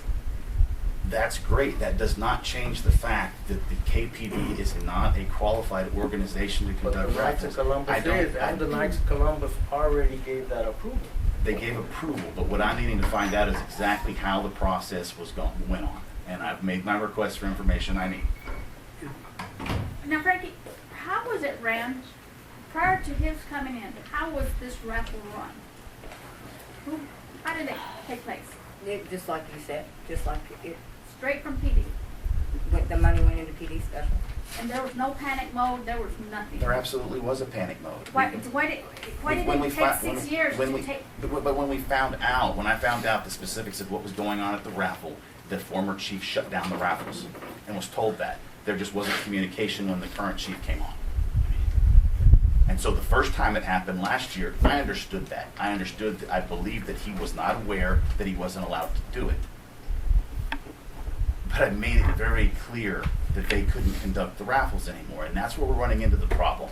Just because you involve the Knights of Columbus does not mean the Knights of Columbus are conducting. You told him that on this minutes. You told him this is how you need to do it. The Knights of Columbus are not conducting the raffle. That's what I'm telling you. They're sponsoring the raffle, and that is a humongous difference. Has the raffle been held? No. Okay. So they're not in violation yet. No, selling the tickets is a violation. And I made it very clear in my email that my advice, and I'm going to renew my advice, is that the raffle needs to be canceled, and the ticket proceeds need to be refunded. Is that a city attorney? I can give you that opinion as a city attorney and the county attorney. We just like to know we're representing the city at the moment. Yes. And the reason I asked about the meeting in the room, and I'm not saying it didn't happen, is we have something in the minutes that was discussed and all that. So I think that's where the confusion lies. And what I'm asking, and I don't know if Chief asks the same thing, help us make it what you want. And I absolutely can if I'm communicated with, and I wasn't.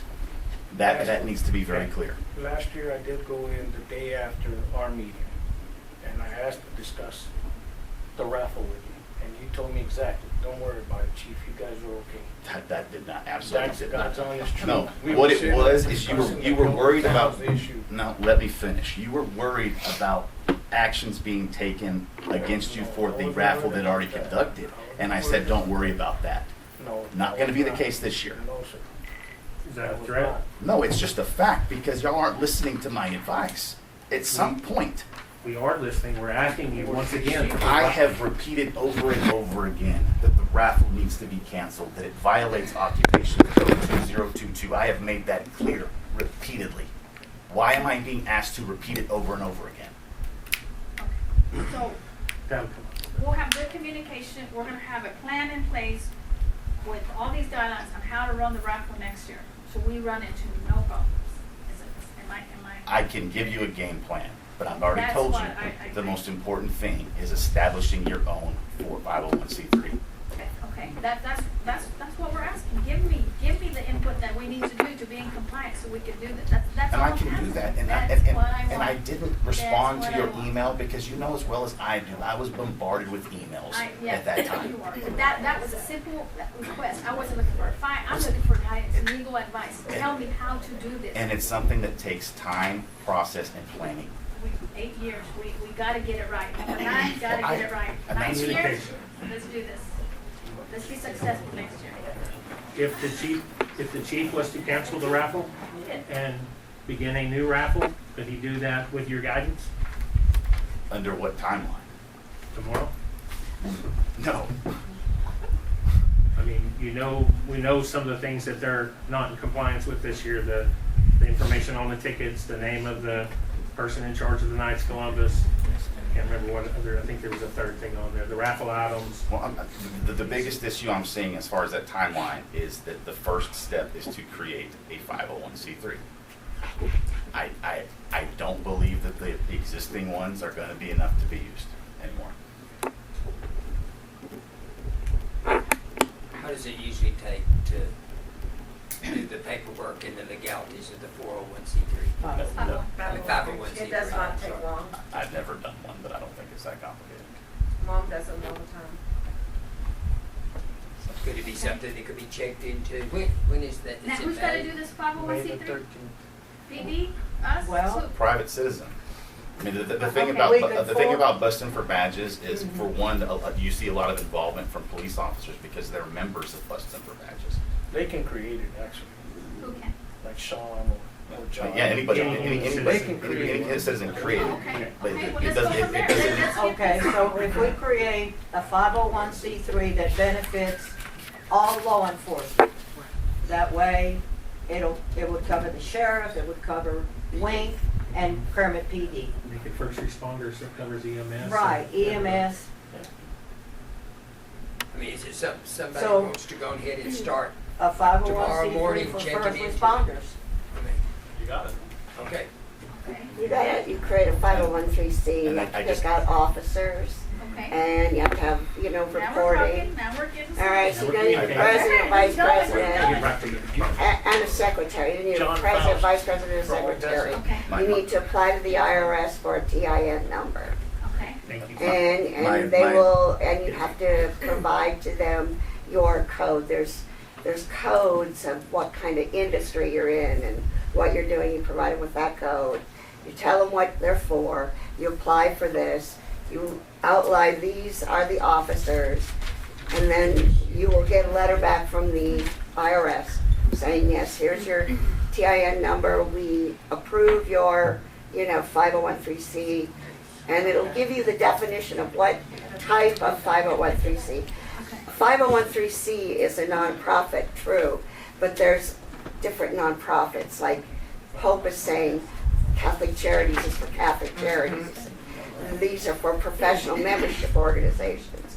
And along with that, there'll be reporting requirements. There'll be quarterly meetings that will have to be taken, and that needs to go to the the IRS as well.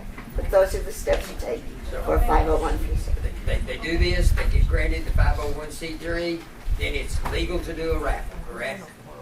Yes. As long as they follow, as long as they follow the rest of the provisions. Right.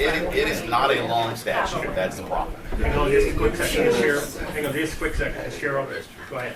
I would suggest if they're gonna include all the other, like EMS, fire department, whoever, they need one person from each one, department. that's what I was So saying. everybody can cover their part Yeah. instead There of you go, just. yes. And that's one thing I was trying to interrupt earlier, because the work on creating that needs to be done outside of the city government.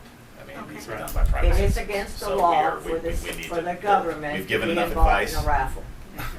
I'm just, as far as the 501c3 being created, that needs to be done without the involvement of the city attorney. Yes, it is a state law, isn't it, Tommy? What? That about government not being involved in fundraisers? I can't tell you yes off the top of my head, I don't know. They just can't be involved in the 501. I mean, I know specifically about raffles, fundraisers. Fundraisers are tricky law in Making Texas. sure I had it right. Okay, so we have a starting point, which is good. So Mayor's gonna take, Yes, ma'am. For this one right now, that needs to get canceled, can you use a current 401c3 that already exists, but from Odessa or something? I would think there would have to be a clarification that their funds can be used for Kermit PD. I don't know. That's the most legal way to do it. So we Is could it use an five? outside for this time? Current. Well, this time, I'm just gonna be honest, I don't see there's a way of saving this raffle.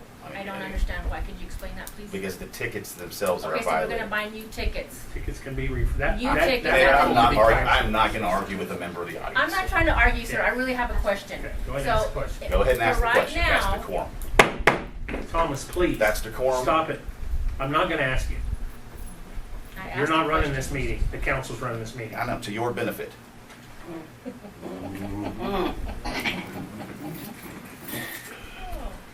Okay, so can we Go ahead, use, please. on the current raffle, can we use the 401c3 that already exists, but it's from Odessa? If the tickets are repurchased as the way they need to be read. I don't know. I don't know. I think the- Busting for badges is specifically intended to benefit those four law Midland, enforcement. sheriffs, PD. What I think we need to do is we need to cancel this raffle, reimburse the money to the city for what's been done. We'll talk about that later. And then go from there. Get rid of this one. Does it have to be done by May? I mean, is there a reason you're doing it? Because it coincides with our golf tournament. Okay, okay. But the city, the money didn't come from the city, it came from the special entity account donations. Mr. Okay, so do we need to put the money back in the donations to just get rid of this? They haven't, I mean, they've only spent what the raffle tickets cost. And how much is that? It's $132. I haven't. But the problem, even if they can't, okay, so we decide we cancel this one, and then you guys do have another organization. I do believe I read in that statute that those, whatever prizes are listed on that raffle ticket has to be in possession of the one putting on the raffle before you can start selling the tickets. Or a similar description or something like that, because I think they just have to be in the possession before the actual drawing. No. Yes, ma'am. I have a question, Yes, ma'am. because I asked my mom to ask it because I wasn't sure if I was allowed to, but just to clarify, because very familiar with nonprofit organizations, and so if I have someone who runs one out of Crane, Odessa, and Big Springs, there's 3 of them already. They are a 401c3 organization, okay?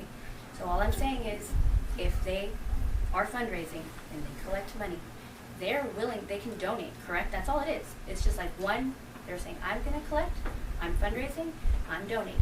That's it, right? As long as it follows the statutes of the Right. occupation. So it really code. should, I mean, I'm not sure, I It's guess very we do clear. some, The big issue is what the charitable organization does is in no way my concern if the PD is out of the process, and that's not what happened. Right, so we're But we can cancel that and start over. Right, perfect, I'm excited about that. So Okay.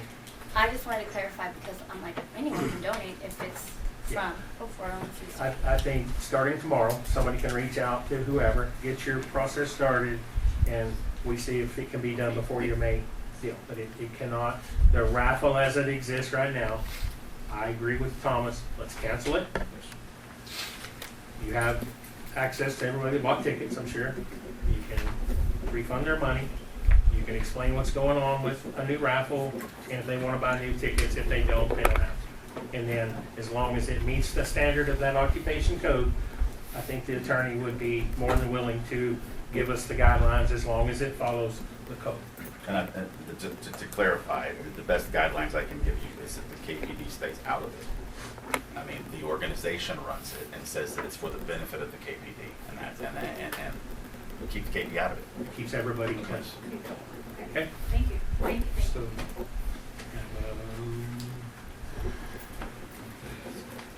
kind of a motion on number 12? Okay, Mr. Mayor, I'll Yes, make a motion. Now, I'm sorry, just one last issue. Yes, sir. Am I going forward with an attorney general opinion as the county attorney? That's up to you as a county attorney. Well, it's, the chief made the request. Well, no, we got direction. I'm good with that. If you're good with it, I'm good with it. So are you good with it? Tommy, I think for the sake of argument, just go ahead and get. I would like to the go Attorney forward with General. it. So Yes. the information I've requested from you, I appreciate that you supply that. Do you still need that information since that raffle's been Exactly. canceled? I did. Why? Bless you. Let's, Good. Thank you. Not doing that. Okay, do we have a motion for number 12? okay, make a motion that, as per your request, the Kermit Police Department will cancel this raffle and will seek another avenue. I second. A motion and a second to cancel the current police department raffle and find an alternate solution. Yes. Okay, I have a motion and a second. All in favor? Aye. Any opposed? Okay, moving on. Everybody got some stuff to talk about. Number 13, discuss, consider, and/or take action with regard to the Kermit Police Department's open records policy and actions taken by Chief of Police Jaime Ramos related thereto. To remind y'all, please don't speak out until you're called on by the council. Mayor, council, I requested this agenda item. I direct you to your packet. On December 19th of 2022, I sent the following email. Chief, I was advised by Sheriff Mitchell and Chief Soltero that the KPD was requiring the SO and Wink Police Department to submit a formal open records request in order to obtain KPD supplemental reports, body and dash cam footage, dispatch logs, and recordings, and any other information. Please advise, 1, if this is the policy of the Kermit Police Department. 2, please state in detail the KPD's current policy with regard to requests for information or documents from other law enforcement agencies. And 3, the date the policy became effective, and 4, the reasons for the change in the KPD policy. I followed up on January 4th, never heard anything, and then followed up again for the first time in months on April 5th. And the response I received from the chief was that the information was sent along with all other copies of open records requests that you made during that time. Attached to your packet is the entire response that I received from the chief of police with regard to my open records request regarding what open records requests have been made to the police department. I don't believe that the answers to my questions are clearly in here, but there are some answers that can be found. First of all, if you look at the second page, it's the back of the first page. This is an open records request filled out by Deputy Corey Gallagher of the Winkler County Sheriff's Office for dispatch logs and radio traffic recordings regarding a disturbance call, which was the arrest of the council member. That, as far as I know, is the first time that the Kermit Police Department required another law enforcement agency to submit a formal open records request. Now, so, we need to, because we have a new, chief, and he's gonna make changes in the department? He is, but I'd like to get into why those changes were made. Okay. And that's the other issue. I understand the changes will be made, Because but the timing behind this change clearly coincides with the arrest of a council member. that's an And assumption. Paul, it's an assumption, but I have other issues that I can go into. These are quotes from the recording of the grievance meeting between the chief and Luana. The chief makes a statement that because people were filing for open records, that shouldn't have been filing for open records. And on the councilman, there's people that requested open records requests that had no need for that. And what happens is if we release that, Luana, we not only violate ethics, we violate law, because now we have contaminated evidence, we've tampered with evidence, we've tampered with prosecution, we've tainted prosecution. First of all, most of that statement is 100% false. But the other issue that's being brought up here as a reason for the change in the policy is that because people were making a request for information regarding a council member's case, that the chief did not think should be making those requests. So I'm pointing you again to the documents that are provided. Those are, according to the chief of police, all open records requests from the date of the arrest until the present. Not a single one of those requests in any way references the arrest of a council member. Only one of them, and that was the sheriff's deputy. So the chief goes on a tirade as to why the policy needs to be changed because all these people are making requests, yet there's not a single request other than the sheriff's deputy. And what I gathered from all these are requests that were fulfilled and honored, is what I gathered, not just all requests, looking at it. Right. Because there were dates they were submitted, Right. replied, and all that. Either honored or an explanation as to why it wasn't given. I Now, didn't see any that weren't given. So, other than the request from Deputy Gallagher, I'm only aware of one other request that was made for information regarding that case. And that was made by the Winkler County Attorney's Office. so were these under any kind of investigation as, do you have the same scenario as what you're referring to, or were these under investigation? I don't understand your question. So my understanding is when there is an investigation in order, only certain, how do you release records? If there's an investigation, If there's an open Give me the process. investigation, we do not release any of the information. And that policy with regard to law enforcement agencies was not the case before the councilman.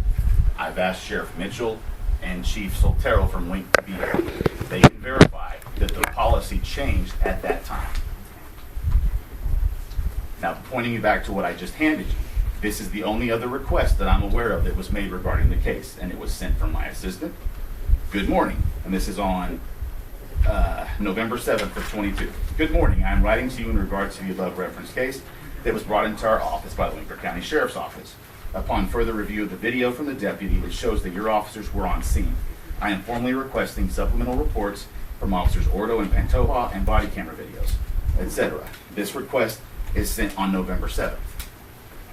The Kermit Police Department did not submit the requested material until November 30th. There was an unnecessary 23-day delay. When looking at the reasons for the change in the policy, I see, not as the chief says in his statements to Luana, that he was looking to follow the law so he wouldn't violate ethics. He legitimately delayed prosecution by not bringing those documents to the county attorney's office. And they were only submitted after I made a phone call to him directly, asking why it wasn't done.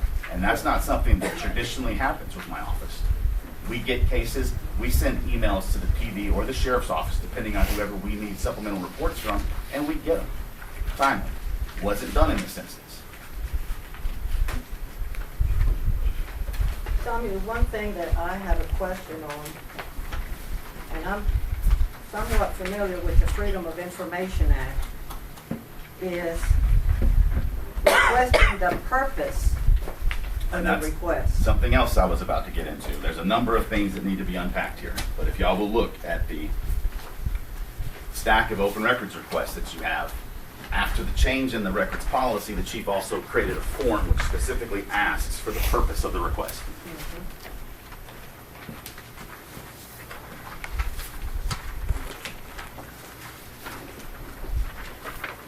Sir.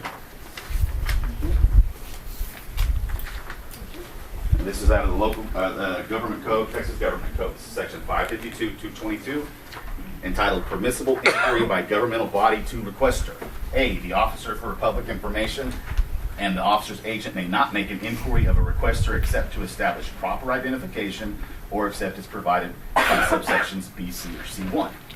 If you look through B, C, and C1, none of those allow for the purpose. In fact, if you see the last part of B, but the government body may not inquire into the purpose for which information will be used. That is because the records custodian of public information is not a gatekeeper. The information belongs to the public. They don't have to explain why they want the information, because it's theirs and they have a right to request it. But he has been repeatedly asking for the purpose of requests, which is a clear violation of the Open Records Act. And so the information you are seeking, is that not the same thing? What's that? Information you are seeking. No, information you are seeking is what they have to give you in order to know what information for you to give. You are asking for the purpose Is it of the not the request. same thing? It is absolutely not the same thing by the plain reading of the two phrases. Because you're asking both. You're asking for the information they're requesting and the purpose. If they were the same thing, you would have no need to ask both questions.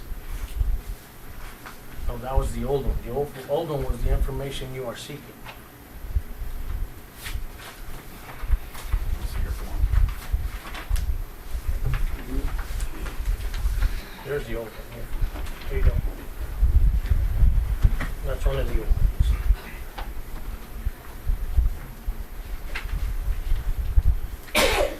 On the first page, right there. You're asking the person making the inquiry, the information you are seeking, is it not asking the same, the purpose? No, I don't put purpose in the information you're seeking as being the same thing. I Ask did. for the information I you're did. seeking, I did. not the purpose of the request. I mean, I did. That's why I kind of went off of what was there. What So do I you mean, did. Which form are you using now? The new one.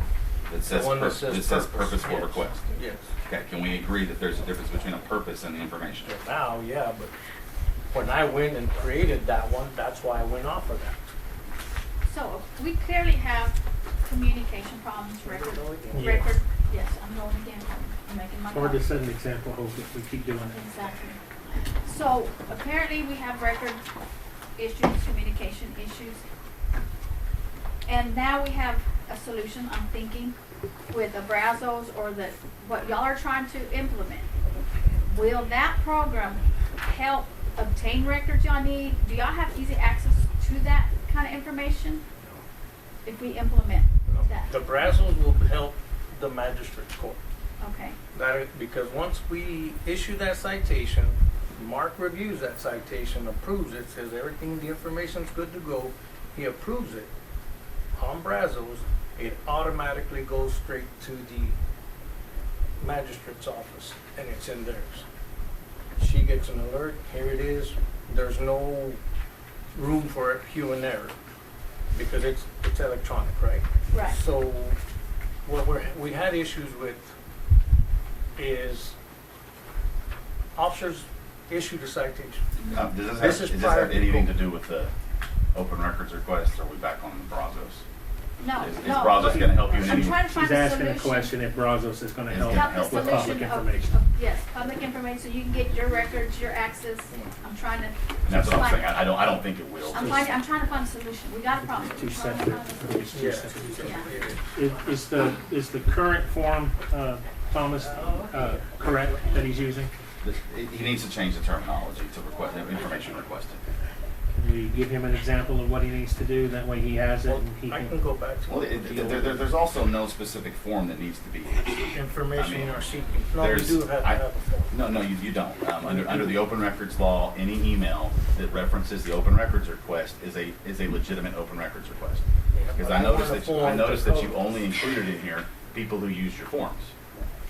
There were other emails that were sent. Yes, I have that. And those are legitimate open records requests. You're not allowed to require them to use your form. But I'm asking for that form. You can ask for that form, you cannot require that form. But I'm asking Any for it, email. and that's what we're doing. We ask them to fill it out. If they don't fill it out, they don't fill Well, it out. they send a request, and then you send them something that implies that if they want their documents, you're gonna have to fill out this form. That's what you're doing. So an email request stating Any the email case request is saying, is and valid. you don't even have to use the magic words open It's records act. email has been a written request, right? Well, just email is. It has to be a written request. Email or written, yes. Email would be a legitimate request, so would written, but there doesn't It have can't to be a just be a request, specific you gotta way. have a written request. Yeah, there's not any specific form a person has to use to be entitled to public information. There's not. They can do it in any way. I do that with Diana anytime I request special documentation on anything. I write out what I want and I sign my name to it. I don't tell her why I want it, I just tell her I want it. Okay, so for open records, if you need to make a form for the request that's assigned, I mean, that we need to be legalized or whatever, I think that's, get with Tommy, say, hey, is this the form we need? Well, that's what I'm saying, is it doesn't need to be a form. Right. You can But use I a want form. a you form. can. If you want a form, You that's can, fine. But I want a form. But if they send you a written Because we request, had you a- don't Okay, need a but form. if it's his department, he wants to make changes for the better for his, then he can. Cheryl came on, she made changes, we're good, like, we have new people Well, coming. it just needs to be made clear that Right. if you send them your form, say, this is the form I use, Right. it's not required, but I would appreciate you filling it out. I'm just trying to So change right the now it's mentality. We're getting new people, we're gonna have changes, but we wanna be directed to the correct changes, the way they need to be made. And I want to get back to the issue of Okay. why the policy change was made. Well, in my opinion, he's doing this to track, I mean, to keep, And at that time, I've told you very specifically, the first time he ever required law enforcement to do it was regarding one specific arrest. right. And I'm not quite done. Okay. At some point in your conversation with LaWanna, you told her that you were waiting on a callback, and the night prior to Thursday night, I have been advised not to release anything until further notification from the district judge. What district judge was that? Winker County District Judge John Poole. I spoke with him today, and he said very clearly he's I never was spoken waiting to to you. hear back. I had a magistrate or a JP reach out to me and says, I have this case. I don't know what to do with it. Why am I receiving this case? I have no idea. They said, I reached out to Judge Poole. Do not release any information till you hear back from me, and I hear back from Judge Poole, and then you hear back from me. So you were listening to a justice of the peace, Yes, but you suggested that you were listening to a district judge. waiting to hear back. Because I spoke with John Poole, and John made Okay, it we very were clear. waiting to hear back from Let me John. finish. Yeah, I well, spoke I'm with breaking John. it down. Right, and I spoke with the JP. She advised. I'm waiting to hear back from the district judge, and that's how it came down. Okay, and that's not what you told her. But the JP, I'm telling you, didn't have a clue what she was talking about, because the district judge isn't going to get She involved. reached out to the district judge.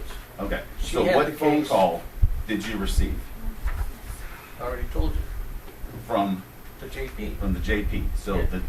the Winker County JP involved herself in the open records policies of the city. No. Then asked you me reached not out to her. reach out. No, she reached out to me. She called you about an open records request. She told me, no, not an open records request. She said, do not release anything on it Okay. till I hear back from Going forward, district judge. can we agree that the Winker County Justice of the Peace has absolutely no authority over anybody in the city of Kermit? I can say that, yes. Okay.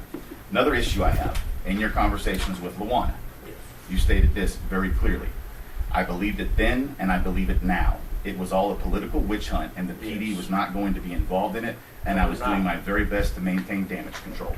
What was a political witch hunt? She was requesting the videos and the reports. That's a political witch hunt. What was Because the purpose of the oh, city manager not done. having, You say, what was, you asked, say I'm telling there's, you. there's people. What was the purpose of the city manager 3 days, 4 days after all this went down to have those videos and reports? Okay, so once again, you're acting as the gatekeeper. It's a pending investigation. And you were interested in the integrity of that investigation. So you delayed submitting information to the prosecutor's office for 23 days because you were interested in the integrity of the investigation and the prosecution.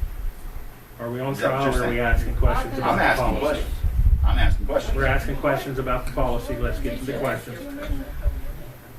Another issue, the exception, the way you explain what would have happened if you had released the information is just absolutely false. You claimed it would be tampering with evidence. That's just not the case. Law enforcement has a permissible exception they can use if there's a pending investigation. It's not mandatory. And if the information is But released, me as the administrator, I make that decision on our end. you did. Not you. I do, and I did. You did based And on I did. based I on did based on what I know, yes, I know, but it What you wasn't know. my case. Chief, you had to call me and ask me for the exception, and I emailed it to you. I make that administrative. You did make that administrative. Yes, I did. And what does that exception state? That you can, information held by a law enforcement agency or prosecutor that deals with the detection, investigation, or prosecution of crime is accepted from this requirement if release of the information would interfere with the detection, investigation, or prosecution of crime. How would releasing information on an investigation that's already been completed interfere with anything? I didn't know your prosecutical status on that. And I was not gonna release that just to anybody, so people can get it out there in the public. Okay. Once again, I'll go back. You said there's people requesting. You're one person. You're saying that the city manager made a request for that information. And that is what prompted your change in your records policy. Yes. Thank you. So do we need to consider any discussion, consideration? Oh, I'm sorry, go ahead. I have a question. Yes, I'm ma'am. a citizen, and my kid, he's a minor. I've come down here and I've asked for a copy of his police report. They tell me they can't give it to me. I'm his mother. Till this day, it's still not in his file for his police report. So it's been over a month now. We still haven't gotten anything. We haven't heard anything. So what's the holdup? Kid you not, he's on probation, but his file's not even done because there's no police report. They can only release it if there is a police report. I mean, did I speak to you on the phone recently? Yes. Okay. We I did tried talk. explaining to you. It takes some time for the police report to be created. Once the police report is created, there is an exception to juvenile privacy for the parents. The parents are entitled to that document. But at that time, I told you might want to just wait until the report is available, and it's probably not being released to you because it's And not, even it's not the there. juvenile probation officer doesn't have it yet. So we can't finish his file until it's done.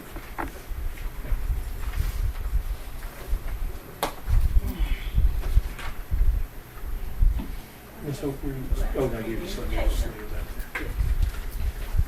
Is there any action to take on 14? Or, I'm sorry, 13. A little wet toy. Moving on to number 14, discuss and consider or take action regarding the initial incident, investigation, and processing of Kermit Police Department citation 69650. Is this something that should be discussed in open court, not being a courtroom? I don't know, I'm just asking.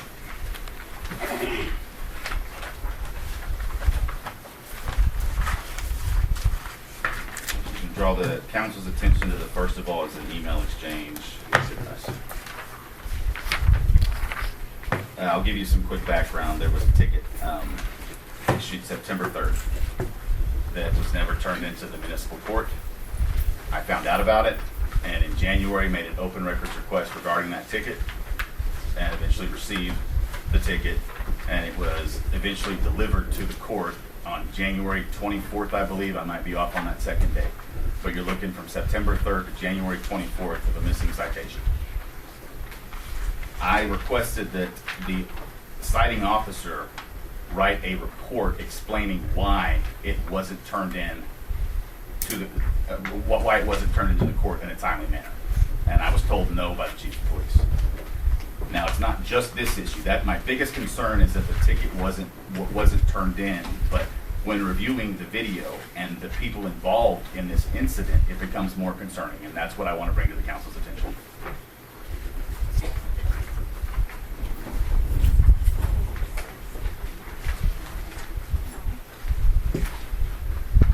When was the citation turned into municipal court? January 24th. It was issued September 3rd.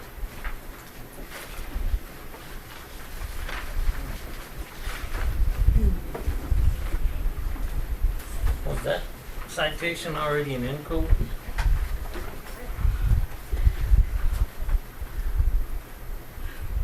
No, I don't believe so. The municipal court didn't have it, no. In Encode. No.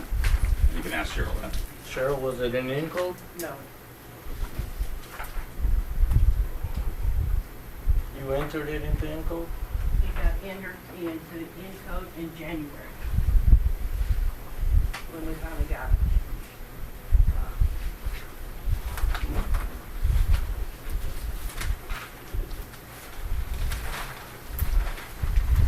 And you received it January, right? I think Tommy. Well, that's a What, what time frame normally does it take for a, They're supposed to be in, the ticket says you have to appear in 10 days to pay the ticket. so normally it would show up a few days later, normal? Right, or the defendant would come in to pay it. In a rate, we have a solution. That's the GMC? Yeah. So there's no semi involved, or you hit No, the no, semi? no, no, I don't know. And we told him that we would be ready down to. Hold on.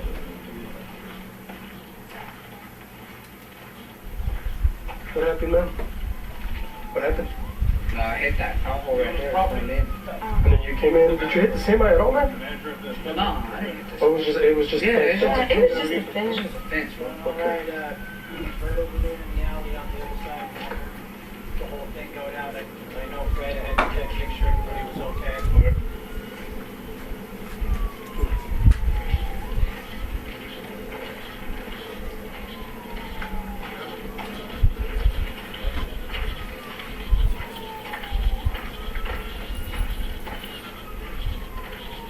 ¿Cómo está, señor? ¿Usted vio lo que pasó o no? No, no estamos queriendo luchar.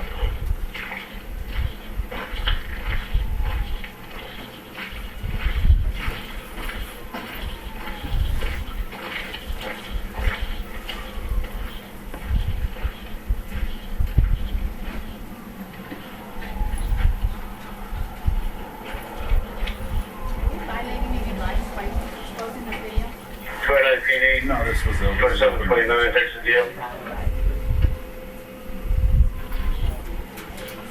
Alright, good. 3559 8702. 3559 8702. Hey, Andrea. 10-4, Texas 355 8702 at 205. 10-4, go ahead, all that information. You good? 10-4, Okay, check this out. So, I don't know if you're okay or not, but you did hit that semi. Look, I just want you to see this real fast, man. Look at the tire where it split from here. That way you see it.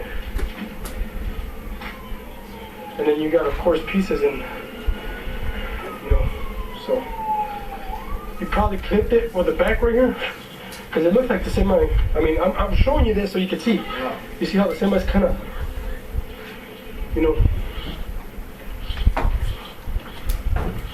The good thing is you guys are okay. No, I'm good. Okay, that what matters. And then lost control with all the Yeah, it looks like you did hit the semi, brother. And like we told him, like we would pay for any.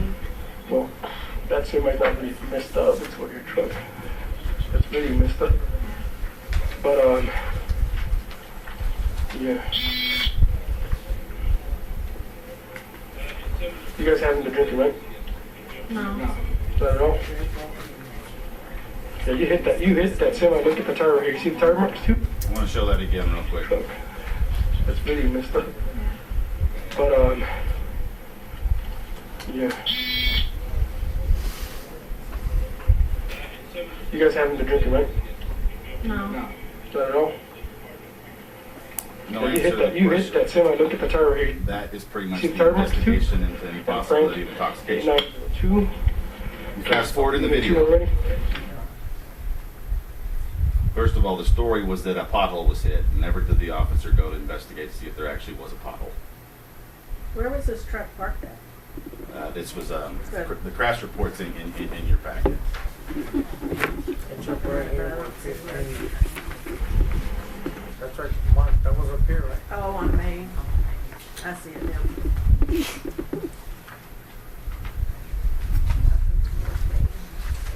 So it's sitting off the side of the road. And I would encourage all of you to watch the entire video when you have a chance. I just don't want to waste that much time. Here's another relevant part of the video. She knows how to, which is when Mr. Campos again, you're going to be receiving a citation for further to driving single lane, okay? Which is when you lost control, okay? This sign right here is not a admission of guilt, just says that you were going to talk to the judge about the citation you got issued. She knows all about it. She knows how to, if you need any, if you have any questions, she will lead you through it as well, okay? He was specifically told what he was Same supposed to business, do, to contact the that he was judge, supposed that's to your go pay copy, the ticket, okay? and that she was well aware how the process worked. Thank you. But then that you guys are free to go, okay? All right, thanks, Ben.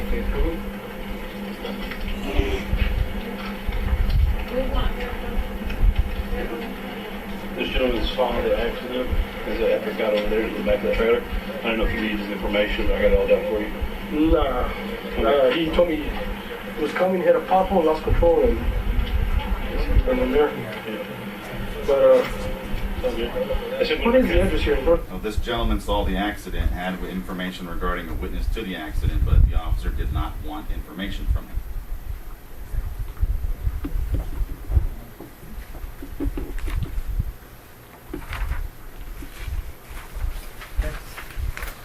Do we know what's the distance between where that trailer was?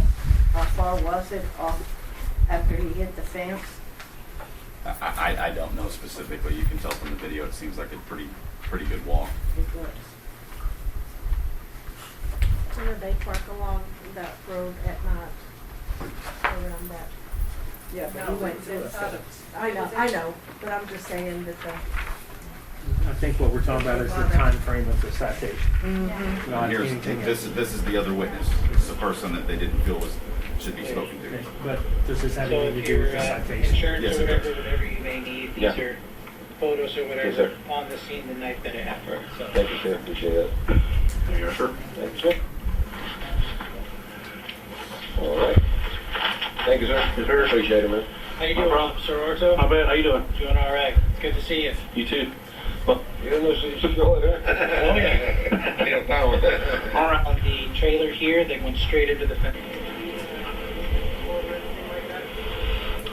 Did you see the accident? I did. Saw the impact directly on the trailer here. They went straight into the fence over there. Okay. I didn't see this part, but I can tell you that I heard. It started down there? Oh, yeah. Okay. Dude obviously, revved his engine or whatever at that point, came through. I heard what sounded like a smack this way, which is what diverted my attention this way. Heard him crash through the fence. I couldn't see, didn't see him go through the fence initially. Alrighty. But I did see between the building here, because I was in the alley having a cigarette. I'm in Okay. that trailer park over there. Oh, okay. You got your ID handy or anything? I did. Alright. I did see the impact directly onto the back of the trailer here, and then you go straight into the fence. Going to the fence there? Okay. Which is what prompted me to jump into my vehicle, come over here and check and make sure they were okay. Okay. So, They may ask you for some information, they may not. I'm just in case. it's all good. Hey, whatever you guys may need. But I can definitely tell you that dude was definitely speeding. Get in trouble, but at the same time, Yeah. could have killed himself or others. Yeah. Well, his wife was in the car too. Oh, there it is. Thanks, sir. Okay, if I can draw your attention back to the packet, specifically the accident report. First of all, the takeaways from that are one thing. There was an accident in which they didn't even realize they had hit a semi. And there was absolutely no investigation into the possibility of intoxication.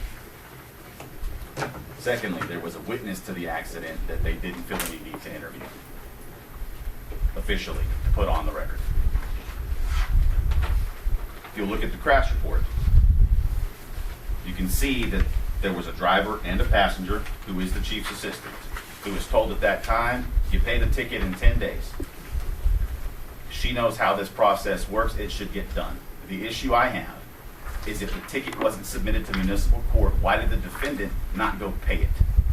Why wasn't he instructed to do so by his wife unless they were told they weren't going to have to? That's an assumption. It's an assumption, Yeah. without a doubt. You can't say that. Well, I definitely can. Another interesting fact, if you look at the crash report, the driver of the vehicle is listed, but the passenger is not. Why is that? Well, was what? The driver of the vehicle is listed in the accident report, but the passenger to the vehicle is left out of the accident report. That is not standard. But there's no explanation to that. The issue I've had is that when this was brought to the chief's attention, I just didn't feel that it was in any way taken seriously. We had a citation that went missing 4 months and wouldn't have been found if I hadn't heard about it and made an open records request for it. So once again, Brazos and code cop saying. I'm glad we have a solution. The solution would be effort from the chief of police to oversight these things. That's what needs to happen.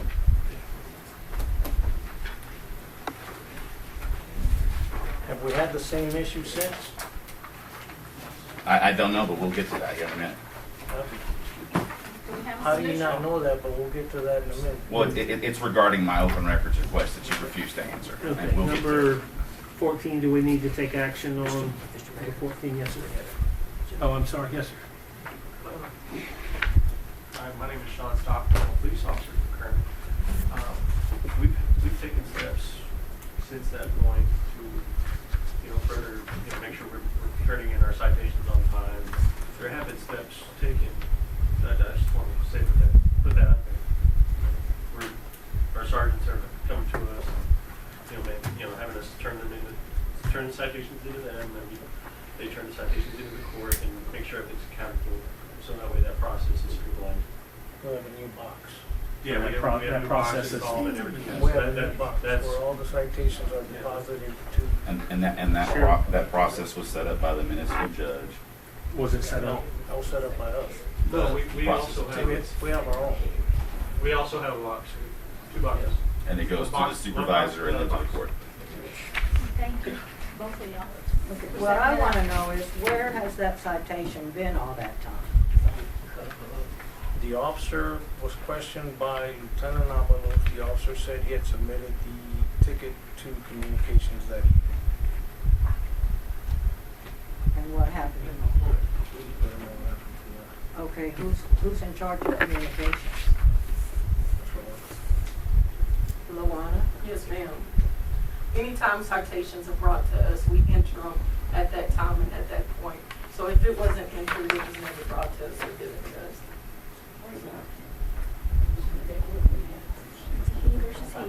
So nobody's still telling me answering my question.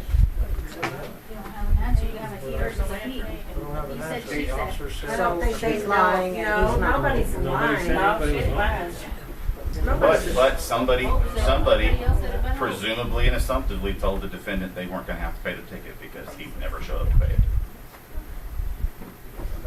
And you can talk to the municipal court about how often people come in to pay tickets they haven't received yet, and that's when they find out that it's a missing ticket. They come in weekly. There may be 10 days, 20 days. We've got tickets still outstanding now. They're trying to pay. The other issue we're talking about is the PD employee in the vehicle who's left off the crash report had access to Encode and CopSync at the time. She didn't have access to Encode. I wouldn't think we would want an employee having access to something like that. Personally, it sounds like we've done some housekeeping. Cheryl, are the tickets coming in a little more timely manner that you can tell? With the box you have set up and the box they have set up? Half and half. Okay. So we need to fix that some more. So department head get together and find a solution? I have. In fact, Monthly? me and Gabby, I don't know what they're writing anymore. because I don't see it. So they're turning, the guys come in and they'll turn, we've got the black box out there, so I'm not sure what they're writing anymore. Is Brazos gonna help you? Cologic will. Cologic, Brazos, I would whatever we rather use. have Cologic than Brazos. But it will help this Yes. situation. Yes. And we have a solution. Citations are numbered. They will be, yeah, they should be They are numbered. numbered, according to this. They should be numbered. Like I said, I don't have the knowledge from there to see what book they start off writing in, so we just have to go by what the officers are bringing. We're not using a book. Cop sync is strictly Electronic. electronic. Okay. Does each time a citation's written, does cop sync give it a new number? Yes. Every time? Every time. So they should So- be able to run a report off of theirs. Right.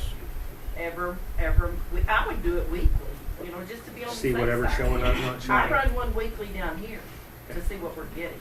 And I think that audit that we approved earlier will help with Yes. that too. Kind of see what's going on, what we need to Yes, clean up. absolutely.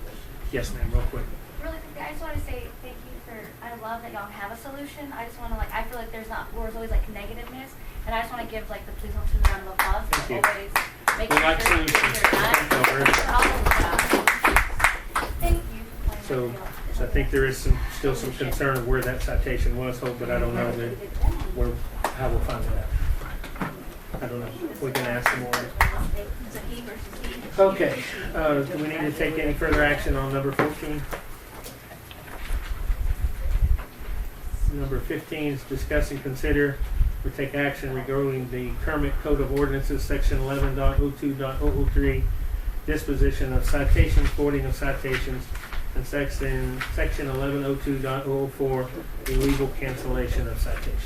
This is informational with regard to the previous issue and the next agenda item. This is our Code of Ordinances, outlines how traffic citations are supposed to be handled after issuance. There's an obligation that they all be turned in. So citation can't be disposed of in any other way but submitted to the municipal court unless it's spoiled and the procedures the chief of police has established are followed. And the reason that that's important is because if it's not followed, it's a crime. So it's important to know if there are missing citations that were issued by PD officers and not submitted to the municipal court to make sure that our ordinance is being followed. So that audit will help with that from the past. Can you void a ticket in CopSync and that number be reused? Or is that number No. assigned once it's I assigned? believe in Mark. Can you do that?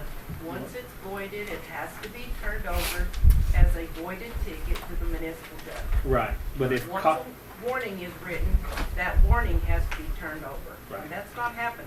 so is there a way in CopSync that a citation can be voided and that number reused, or is that number, once its citation is issued, does that number stay? Once the citation is printed out and the traffic stop is completed, then that's permanent. In my understanding, that's a government record. Okay, and it would be on a log somewhere. We just need to clean up our housekeeping and making sure that we're self-auditing our tickets, following the numbers in order. It's pretty easy to follow chronological order. And like Cheryl said, if one has been voided, which I think there is exception to citations, they can be voided or whatever, but they still have to go to the municipal court and still has to have a explanation or whatever. So some more self-policing, so to speak, cleaning up our system will help that. Is that right? Sure. That'd be perfect. Hopefully. Sure, you said you do this every month? I do it weekly. Weekly. Maybe say, hey, we have this meeting. And if you have both the department and the court doing it, then it's even more efficient. Double cross checks. Okay. So maybe we can put that into the motion that it happens weekly or bi-weekly or whatever. Yeah. I would say weekly. I mean, people make mistakes. We all are human. And just like me and Gabby, we may slip on something. That's why I started doing it weekly, so we can balance. Right. And you still have that window of 10 days if there was Yes. something. Because I feel like an idiot when they come up there to pay the ticket, we're like, what's our ticket? Yeah. It's 20 days. Well, I think that's a good plan to correct what the problem is. Exactly. Weekly? That sounds like what, do we need to make a motion, or y'all just do Yeah, it we amongst can- themselves? we can Y'all just make a figure motion this if you out, want. or do we need a motion to? We can make a motion. I'll just make a motion that we do weekly checks. And processing the citations. Second. So we have a motion and a second to implement weekly system checks on the citation tracking. All in favor? Aye. Any opposed? That was item number 15, I think I read 14. Discuss, consider, and take action on open records request Duckworth 02, submitted by Thomas Duckworth Jr. to Chief of Police Jaime Ramos. Upon discovering that citation had been missing for several months, I submitted an open records request to the chief asking for the period between October 11th, 2021 to the present, any citations issued by the Kermit Police Department, including in code enforcement and animal control, which were not submitted to the Kermit Police Department. That was an attempt to get the chief to look into what was obviously a potential problem and see if there were any other missing citations. What I got in response to my request was hundreds of pages of non-responsive documents. He gave me spreadsheets and a bunch of reports from code enforcement and code enforcement manual, but not a single citation. And we went in a back and forth as to how that could go, how we could accomplish that. The chief claimed that he couldn't get it done because he didn't have access to the information in Encode. So I provided him with that information from Encode, and so did the municipal judge. And then he changed his opinion. He said that he would be working on it, trying to get and update me, and then changed his position back again to I can't do it because I don't have access to Encode. I repeated, I've given you the information you need from Encode to comply with my request. And that's just as his daughter just said, go do it yourself is basically what he said. Because it should be my responsibility to search for missing citations in the Kermit Police Department when our ordinance makes it very clear that responsibility lies on the chief of police. But rather than doing so, he stuck his head in the sand, argued with me back and forth in a circle, rather than taking the time to look into a potential problem at the department. So as we stand today, I want to be very clear. I have not received a single citation other than the one that we discussed previously in response to this. So if there are missing citations, that's what I said earlier. I don't know. I provided you with a list of all the citations recorded and documented in COPSI. You provided me with a spreadsheet. I asked you for a With each citation. Let me finish. I told you very specifically that I was looking for citations that were not submitted to the municipal court.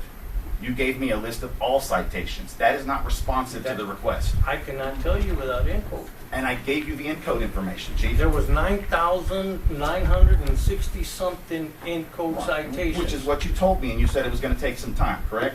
I'm not doing that. You're not doing that. I'm not doing that. I'm telling you. That's what I'm saying right now. We have a potential of missing citations, but the chief of police is not going to look into it. We need to compare. Cheryl and I need to be able to put that system together to be able to marry Cheryl, that. did you provide the information to him as well? Yes. Encode information was provided to you. I don't have Mayor, access I'm to sorry, Encode. Mayor, for a second. Mayor, I'm getting nothing but comments behind me, and it's hard to focus. Okay, please, let's be respectful to everybody in the room, just like I've asked everybody to do, please. Thank you. The Encode information was provided to you, yes. But you're saying right now that I you're don't not have going to do Encode it. to be able to marry those without having to go through each one. Will our audit take care of this? Yes. Only for a year. Okay, that's the date we decided was a year. Right. But I want y'all to know I do have. And I think there was a mess when you stepped in there too. And- I hope it's better than it was. And I can say very clearly that the municipal court has been making a concerted effort to find missing citations, but the chief of police has been making no effort to find missing citations. That's not true. We have 9,000? They gave me a list of 9,000 and... Are they all missing? No, you have Encode and you have CopSync. You look at what's in CopSync and you determine what isn't in Encode. If it's not in Encode, then it's a citation that was never submitted. Well, couldn't your admin? Talking 9,000. I know. Talking 9,000. You know, Excel has a data analytics. You just put a formula in, and it will go through and find ones that don't match. It's an Excel data analytics. So can we cancel our $4,000 audit and do it ourselves? Can we do it like that? The audit's required by the ordinance. Yeah, And the but audit's gonna help us with this. Data analytics and Excel can do that.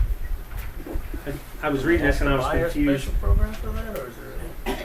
Excel. Part of Everybody Excel. has Excel as part of Microsoft Office.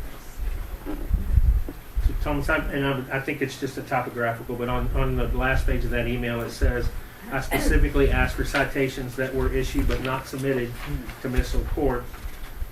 Of course, the hundreds of pages you submitted, you did not submit a single citation in response to my request. However, you did demonstrate your ability to locate citations which were issued but not submitted to the court, but that's what you asked for in the line above. Is that just a typo?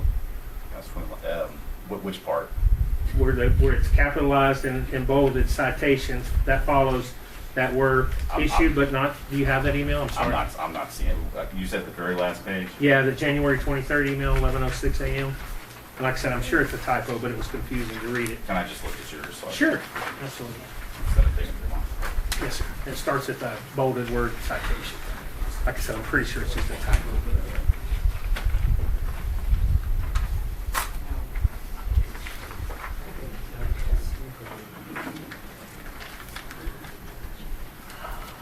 I'm talking about the part, however, you did demonstrate your ability to locate citations? Or? Yeah, that were not submitted. I think you repeated what you asked. You said you asked for. You said he specifically gave you those. Well, I said that he demonstrated his ability to find lost citations because he gave us that citation we were talking about earlier. Oh, whenever I requested. Okay, gotcha. All right. So definitely sounds like we need some house cleaning, housekeeping, got some things in place. Is there any action we needed to take on that one other than knowing we have the audit, knowing we have the weekly reviews with municipal and PD? Okay, at this time it is 8:37 p.m. We're going to enter into executive session. Remind everyone that video and audio runs while we're out, and we will return as soon as we're done. Mayor, council, I would request this to be in public session. Okay. Do you know what it's about? I don't think we can talk about it in public, but if you want to, I'm gonna. I mean, I have a right to have it. It's not about you. I mean, the first part, okay. If it's not about her, then it can't be discussed under personnel matters. Okay. Stop me when I step out of bounds. Approximately 1 month ago, we had a notification to the city manager of illegal activity being conducted out of a city vehicle. And I would like to know what action has been taken, leaving out any particulars of that, so that we don't have any legal issues. Okay. I was notified of an incident 3/11/23. Spoke to the Public Works Director 3/13/23. Spoke to the Chief of Police 3/13/23. Requested information from Chief 3/13/23, and he advised he could not disclose much detail due to ongoing investigation. I requested the agency involved, and he advised he could not provide. Emailed Chief 3/13/2023 requesting his written statement pertaining to our conversation regarding the incident, and also to advise to keep me posted on any updates. No email response from Chief via email. Emailed Public Works Director 3/17 requesting a written statement from him and person involved. No email response from Public Works Director. Director of Public Works had medical issues during the next couple of weeks. Emailed Public Works Director 3/27/2023. A second request for a written statement from the two people involved. No email response from Public Works Director. Emailed Chief Ramos 4/4/2023 to advise of any updates. His response, no ma'am, no updates. Sent text to Public Works Director 4/10/2023 advising I would need written statements from the two involved in my office by Monday morning 4/10/2023. He responded and would reply. Written statements were on my desk by Monday morning 4/10/2023.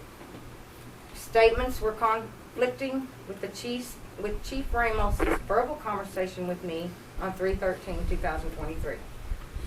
Emailed Chief Ramos again for 11/2023 requesting the name of the agency involved in incident, and Chief Ramos responded with my request immediately.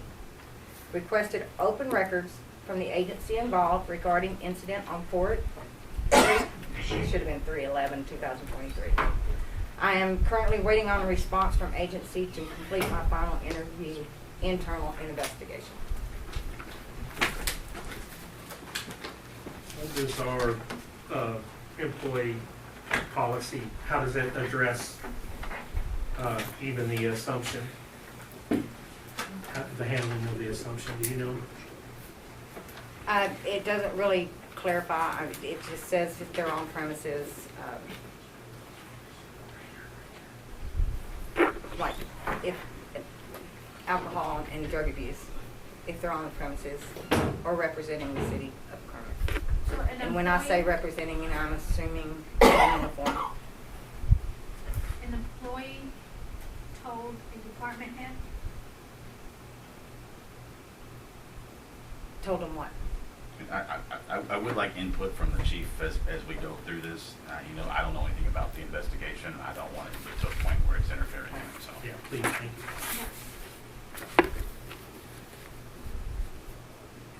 you. Is there? Tony can give you what was told to Tony By the individual? by the individual. Is Tony here? Tony was right there. I think he might have stepped away for the. And I don't, if there is an open investigation, that's just, I mean, you're gonna know what lines not to cross. So I'm just advising y'all to be careful there. That's why I wanted to do it in the back. But I think the way I read the manual, there should have been some steps taken, not waiting 3 weeks for 2 weeks for an email reply, 3 weeks for one from PD. This to me, Tony's back into the last one. This to me is a very, very, very, very serious situation that happens in our city. And we've got to figure out how we can get in front of this. Did you want to ask Tony a question? And I guess whether he wants to answer it or not. Okay, Tony, were you approached, I guess, by an employee who is admitted to some drug use? I was approached by an No individual. names. No names. No names. Yeah. By an individual that was pulled over by, I guess, with the highway patrolman. His vehicle, didn't find anything. He then told him that he did have a gun on him and that he was giving that up. And he told me, "Is that a drug dog?" And they said yes. They searched the vehicle again, and he laughed about it. He goes, apparently it's not a drug dog, because if it was a drug dog, he would have found this. And then he pulled it out of his truck and gave it to her. And he goes, So in other words, And we are in a company truck? no, he was on his personal time, on his own time. I wanted to, when I found out about it, I asked if we could do a drug test on him. But the thing is, I guess he was with the state. There was some state state officers that came in and got involved. And I guess they told him that to let him know that he's going to be working for them. So it was kind of weird. I talked to Chief about it. It was kind of like shady. I didn't understand it. Things we don't need to know. Yeah. So in other words, I had to just shut it up right there. So yeah, and I can't say anything else. I can't talk to him about it. It's one of those. That's it. Done. No, the state won't have you. The state cannot tell you not to do it either. Yeah. The state cannot and will not ask you not to do it. Your employee handbook, it says, now at that point, wouldn't it be a reasonable suspicion? See, well, that same thing whenever, when I was talking to, doing something like that, for him to come forward and to say, and then also to throw in that, that I guess suppose he was going to be saved by the, yeah. So in other words, I can't really say anything else because What were you advised to do at this point? So you went to somebody. I went to It's your employee. Chief, and then I went to But Frankie. he's not about your it. supervisor. Yeah. Who's your supervisor? Frankie is. Okay, so then what was told after that? So you took it to Frankie and then Took what it to happened? Frankie, and then we had to write a statement. I had to write a statement. He had to write a statement on it, and then that's really about it. But my thing was, because the thing is, it was with I guess the state coming in, and and when they said don't say anything else, Who's they? the state, the police state that You came call- in to talk. The guy, I don't know his name. I think it was Oscar. Because that was the only thing that was said. His name was Oscar. He wouldn't say anything else or nothing else. Okay. What was your advice to him?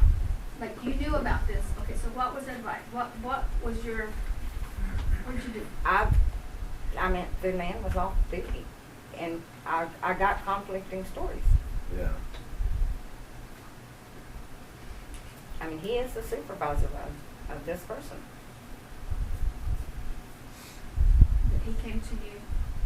Well, And so okay. why didn't we do a reasonable suspicion? I mean, he came to you, it's open information. Right. Which is what it says. Yeah. Did we reach out for legal counsel? I spoke with Tony pretty soon after the incident. Yeah. I advised that based on his admissions, he could be drug tested or fired. Did you relay any of that to Frankie? I believe so, but I can't say it for sure. I don't know. I talked to Tony directly because it was Yeah, because it was kind of like I was it's Tony's super. I mean, it would be similar to an employee of the police department. The city manager's in charge of the chief, but she's not in charge of those subordinates to the chief. It's the same way in the public works. Yeah, to a degree, but the reasonable suspicion, and it also goes on, and I'm assuming I'll get an answer in a second. Under no circumstances will an employee be allowed to remain on duty, requiring the performance of safety-sensitive duties, or be allowed to continue to drive a vehicle until a confirmed negative test is received. Is that person still driving a city vehicle today? Yes. Yes. But I did advise after the situation that he ride with someone else. Yeah. But he's not. No, right now Driving. he's with somebody else, but right now he's not here. I guess he's out. He went and go get a root canal done and got a lot of teeth removed. Yeah. So he's out right now, and he won't be back till Thursday. When did he leave? He left. Well, he had his appointment on Monday, and then so he's been out ever since. So I think Friday he was doing a sewer repair down the road. yeah. Or did not advise Friday. what It level? was Thursday. If I can say, on Saturday night, I did advise, this gentleman needs to be UA'd at minimum. On Sunday, I advised the city manager, this gentleman needs to be UA'd at minimum. On Monday, I advised, you need to UA this guy at minimum, because he is driving the city vehicle. We are liable. That was made clear. Thomas, is the city liable if something were to happen or something? Possibly. Possibly. I would lean towards, I think But it really, I mean, it depends on whether they're under the influence. that's my really big problem with this is for 1 month, today is the 11th, if my calendar's right. So for 1 month, we have exposed ourselves to this liability. And I can't fathom why. We even have an out of the random. My argument is, had Chief provided me with the agency when I requested it on the 13th, I could have filed that open records and got that record immediately. And then I could have come to my conclusion. The reasonable But suspicion, he you had a chose not state. to give that information to No, me. ma'am, I gave you. It was Highway Patrol that did it. That You tells gave that who to the me agency. today. No, I told you. No, you did not. That day we were talking, I No, said you he didn't. was pulled over by Highway Patrol. And I don't need your comments. Okay. You better step down. I told you. That's it. Madam. Excuse me, That's it. ma'am. You're gonna have to step We'll out until you leave, can come back in. Oh, I'm fine now. No, ma'am. You got to sit. Step- I'm I- okay. You good? I Okay, thought just we're like not, he we're was. not gonna do this. Yeah, no, I agree. I'm just like him. Ms. Frankie, I'm sorry We're for good. that. We even had the opportunity under the random, where we may not have pulled his sample, but we could go up to 50%, I think it said. And we didn't take advantage of that. I feel like the liability, and Rodney, you know my struggle with this. We've talked about it for 7 hours. it's a huge amount of liability that we are still, if he wasn't at the doctor getting the root canal done, he'd still be driving a city vehicle. Yeah, you're right. And that's wrong. We got a problem. And I don't, I did not want this to be about Miss Frankie, but we have got a serious problem that fell at her feet that was not handled. And extreme liability for the city, extreme liability to every citizen in this town. And waiting on a report or waiting on an email doesn't relieve any of this reasonable suspicion or any of these other things that are in the drug policy. It's very cut and dry. Well, and then we treated other past employees differently. When we had a suspicion, we drug tested them, they were positive, they lost their job. But I was also told that this was under investigation and there were several other employees under investigation, and I could not release And they wouldn't give the me any agency. names. They couldn't give me any names. That's either, exactly so- what you told me. Yes, you did. Sitting in my office. That's why I asked you, I emailed you and asked you to give me a written statement of what we discussed in my office. I can't do that. But I did tell you. No, you did not. I told you in your office, the source stated. Well, then it's he said, she said. Because I would have immediately But contacted that agency okay, he said, and she got the said, but that report that I source is so needed to reliable. verify. What did our city attorney advise you to do? He advised to do a drug test. And we didn't do it. No, I didn't. Why? Why didn't we? Because I did not feel like that. Because there's different stories that I'm getting But from it these came guys. from Tony. He came from the department head going to you. All right. I He's thought not- that okay, he he's not was the off, department head. You're off the- duty on his day off, not in city vehicle. I did not feel that the drug test needed to be done. So we went 3 weeks and took the chance of an accident. And then we're gonna do the drug test instead of preventing it. I mean, luckily, there was no accidents, but why wait 3 weeks? Why didn't we act on it? He came to, I mean, he verbalized to you. Is that not like a suspicion? And the city the city attorney advised you to do a drug test. Well, and I chose to I'm just. just shocked that we're at this point. Whatever. I advised it was a possibility, but I can tell you right now, the whole situation was weird and confusing. Yeah, it was. Yeah. I didn't know what was true, what wasn't true. For one, I was getting stories that he was arrested. I was able to verify that there was no arrest. That otherwise, there would be records of it at the Winkler County Jail. So all I can say is what did happen is still unknown to me. If DEA was to adopt that case and he was arrested, there wouldn't be no case in his jail. DEA would pick him up right there, transport him to Midland, process him there, or process him in Penn. If that's who was involved. That's how it works. But if you would But have you told were me that it advised, was the you were DPS, I advised he wouldn't was have using checked the narcotics, you county. were advised of other important information. Other important information, Ms. Frankie, I made it clear to you. And giving you a hooty-hoo, you need to be aware of this situation right here. I made it clear to you. You even said, what does that mean? I repeated it. And then you said, I don't get it. So I stated to you, this is what this means. Am I wrong? Are you talking about the rollover? No. See, then I don't know what you're talking I'm about. talking about the truck that was being used. Not at the time of I the told you. incident. I told you, he's doing it. That's a hooty-hoo. I even explained that to you. I said, I'm gonna let you in on something and you're not gonna like it. But I need to make you aware of it. I was And very yes, you did make adamant. me aware of it. I was very adamant about that. But And I you told don't, you don't have any proof. I mean, you couldn't provide me any proof. You had a statement from a Miss Frankie, I'm a supervisor. police Why not officer do the that's... UA and say, okay, we're good. I did not do the UA. Right. That was my decision. I don't agree with that. And I don't know that we would even be discussing it tonight if I hadn't called you last week and asked to put it on a special meeting so we could talk about it privately. You insisted that it be in the public. And that's fine. But Public you, needs to know I made a mistake. it's a $100 million mistake possibility of a city that's struggling. We've got so much going on and we failed our basic duty to the citizens of the county. There's no, There's no excuse.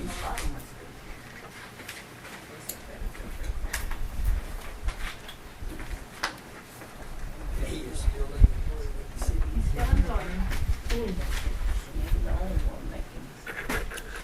Kim has prescription now for narcotics in the system. Is there going to be a drug test run on him once he returns to work? I'm waiting on the open records to make my determination. I got told he was arrested. I've got statements saying he wasn't arrested. I need to see that record, and then I will make my determination whichever one's lying to me, it's going to be gone. Despite what a supervisor told you. His immediate supervisor, despite what he told you. Yeah, because he said he wasn't arrested, and then especially whenever I kind of like, when his wife was there, I asked him, she was like, no, he didn't get arrested. They brought him inside the vehicle and talked to him. Nowhere in reasonable suspicion does it say So he has to weird. be arrested, and that's my problem. And our city attorney was wise enough to tell you, you better drug test him. Okay. I made a mistake. Okay. Do we still do random drug testing? When was the last time we did one? I don't think We can't really do random drug testing for the entire city. It's only, random drug testing only applies to certain employees. Why is that? They define it based on danger, like CDL drivers, law enforcement, because they carry firearms. I thought it clearly stated. If they're driving a vehicle, you should be able to. CDL, yeah. Yeah. Right. I thought it clearly stated. And Frankie had asked me that question around this time, and I sent her the information that I found from TML. So we could do them if they are. And I have to review it. I can just say an across the board random drug testing for the city is going to be a no-go. You think maybe if they are driving a city vehicle or issued a city vehicle, operating a city vehicle. I know CDL, but I don't know about anyone operating a vehicle. Can we make it a policy of the city? It's already in there. It's going to have to comply with the state law. I think so. Well, Maybe how check into it. do companies get away with random drug testing? They're companies, we're government. They have to sign, they have to sign on with the consortium. Correct me if I'm wrong. Tony, he told you why he was using the drugs. For his, I guess, chronic back pain and stuff like that. And then, And that's, he told you that, and I told you, you need to let Miss Frankie know, because you guys need to, you weigh this guy. yeah. And I know whenever I kind of mentioned this to his wife didn't even know anything about it.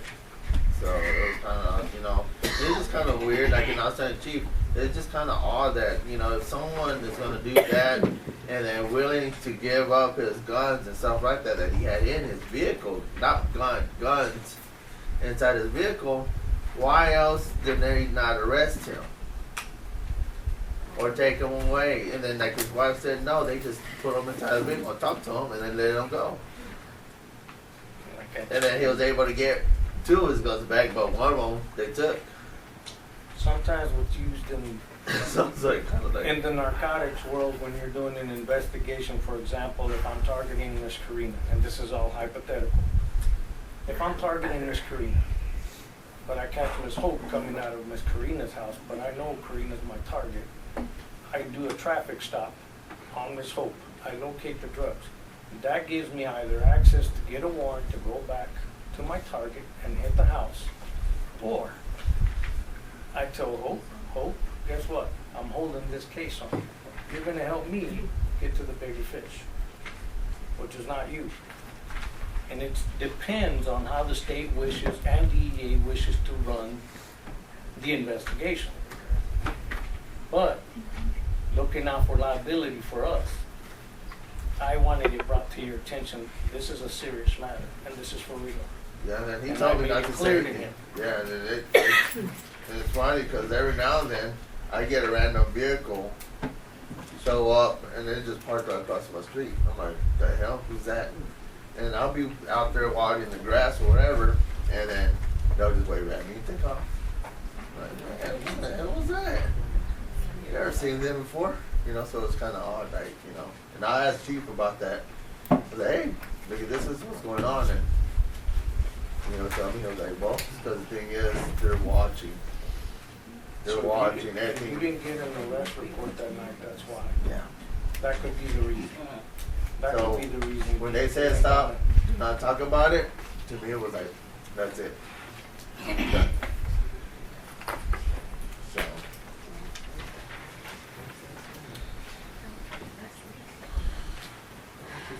Can we do some investigation or some checking into what the legalities are, maybe to go back to doing some random drug testing if It's in our I policy. mean, I it's just can't in- find it. it's however we need, whatever guidelines we need to follow. I mean, I know we used to do it, because I know of 2 employees, I can name them by name, that were released from their jobs because they came back with dirty results. And Well, we one failed to smoked do it. pot at a party on a Friday night. She was called in Monday morning for a random drug test. It was dirty, and she was released on the spot. She And we- worked at the cemetery. I think it's something we need to discuss, but we probably need to put it on next agenda. But I mean, I think it's something we need to go back to. It's my personal, my personal. So we have a opportunity to suggest putting that on next week's agenda, I think. Do we can make a motion to put that policy discussion in for next week? Yeah, we can just discuss it. I mean, Okay. we're here. We'll just send a reminder email would be helpful.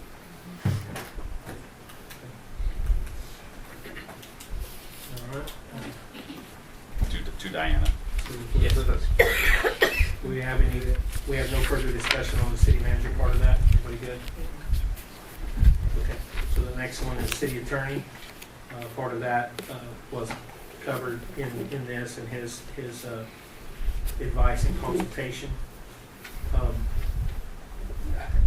I'm gonna apologize to the group before this gets started because I know it's gonna turn crappy. But in the course, Thomas, of your investigation on the raffle and talking to the folks that you were able to talk to, I believe you talked to, and if I'm wrong, you can stop me, a member that the Knights of Columbus that used to live down from you or still live down from you. And this is very troubling to me, and I've lost a lot of sleep over it in the last week, that you made a comment that Chief Ramos is bad for Kermit and we need to get rid of him. Absolutely did not say that.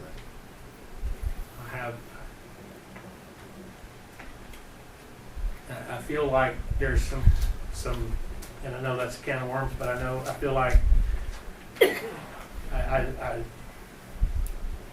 feel like there's some further investigation that needs to go on, and we can get some sworn statements or whatever. But So, I mean, first of all, I'm denying that I said it, but are you saying that I don't have the freedom to say that?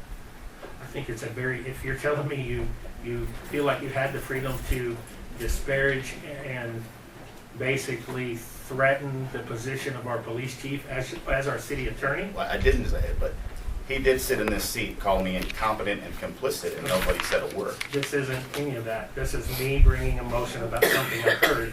You told me you didn't say it, but if you did, you feel like you should have had the right to say it. In all honesty, yes, I have the right to speech. As our city attorney, do you think it's appropriate to make that comment if you were to have made that comment? I don't think it's appropriate, which is why I didn't make that comment. But whether it's appropriate doesn't mean it's illegal. I'll have some more sleepless nights. No, I would like for the council to evaluate and see what we're gonna continue, like, with the city manager in that situation, we're taking it lightly. I feel that we need to discuss, are we gonna continue with this, what we're going through, the pettiness? Are we gonna continue to get this kind of counseling where we have to pull teeth and struggle, or are we gonna change the game and let's outsource, change our method of, I guess, leadership. Legally, like legal advice. I mean, this, I've had incidents where I've asked, raffle being one, we had issues, communication back in 2022, I asked for advice, I never get a straight answer. You don't get the answer that you want. No, That's the difference. no, in a straight I answer. get arguments, I get, You get advice that's not the advice No. you want to hear. no, I don't. Yes, it is. But see, this is how I'm saying, I can't just come to you and say, hey, can you advise me on that? No, without a fight, I was able to experience somebody that gave me, I called and say, hey, about this raffle. And I was able to get legal advice and leadership. That's what I want. I'm not always looking for a fight, and with you, I'm always getting a fight. So me, I know we don't have a contract with you. I would love to maybe search another legal advisor at most, so we don't have issues and biased, I guess, opinion. And that's my recommendation at this point. I just feel like the trust factor is gone. Right, and it's not gonna get any better. We went whole year, 2022, bias, continuous fight, and I think we need new. Where are you gonna get the new legal? Well, that's, as a council, we're gonna have to figure that out, because we have no contract.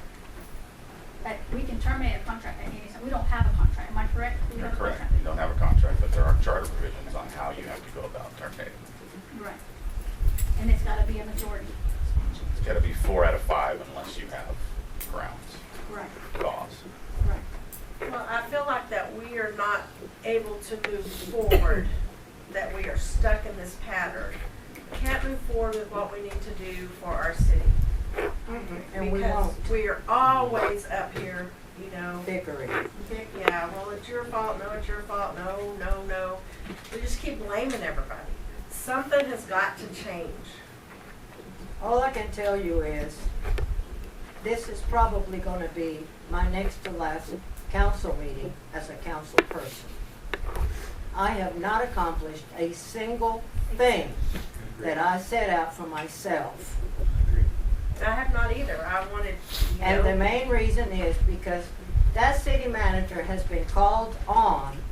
This is her 5th time to be on the agenda. You tell me I don't Even have a though- reason to put that on there today. Even though it did not necessarily apply to her specifically. But you see, But I was instructed that's how I had to do it.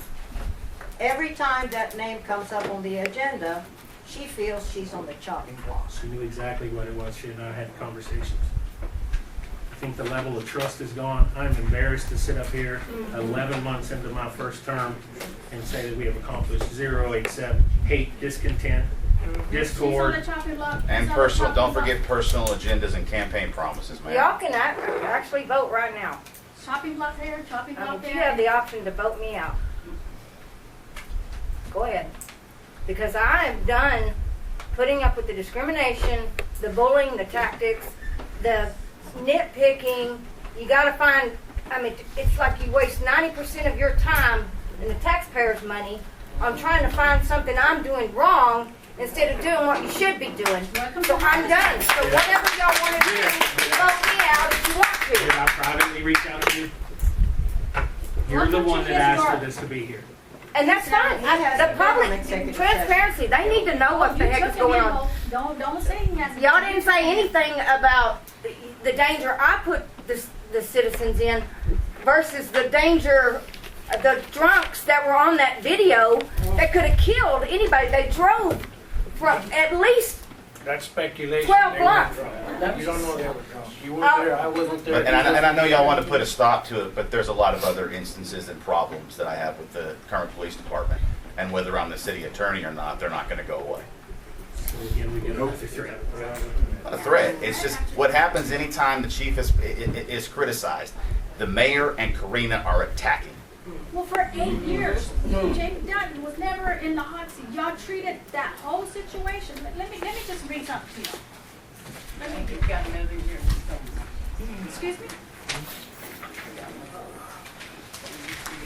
Okay.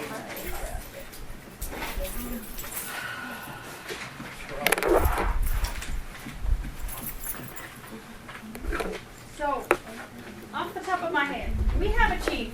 he's been here, who, okay, eliminated some of this bike riding, backpacking population, who takes dogs home, trying to resolve. This is off She's talking, topic. It's off topic. The No, I'm agenda trying item to- is it the doesn't city matter. attorney and the city It manager. doesn't matter, but you're It does trying to matter. say that he has not done it. He has done quite a bit versus what we had previously, and we didn't have these issues.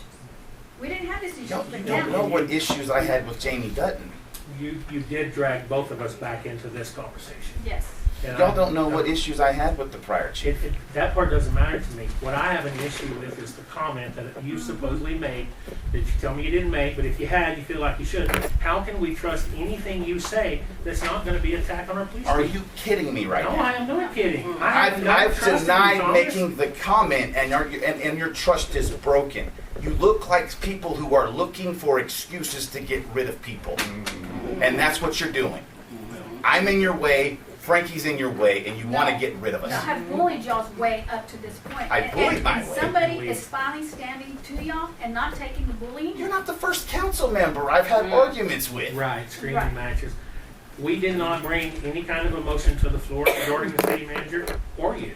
So how you can say we're sitting here trying to run you off? I have a terrible issue with what you supposedly said. I didn't say it, Mayor. I'm going to get a sworn statement, and then we'll all talk about it. Get a as sworn adults. statement. Get a sworn statement. It's just very hard for me to see you treat the chief with any sort of respect, if that is true. I'm sorry. Okay, so is my on that personal opinion. issue, you're okay with him sitting right there and calling me incompetent?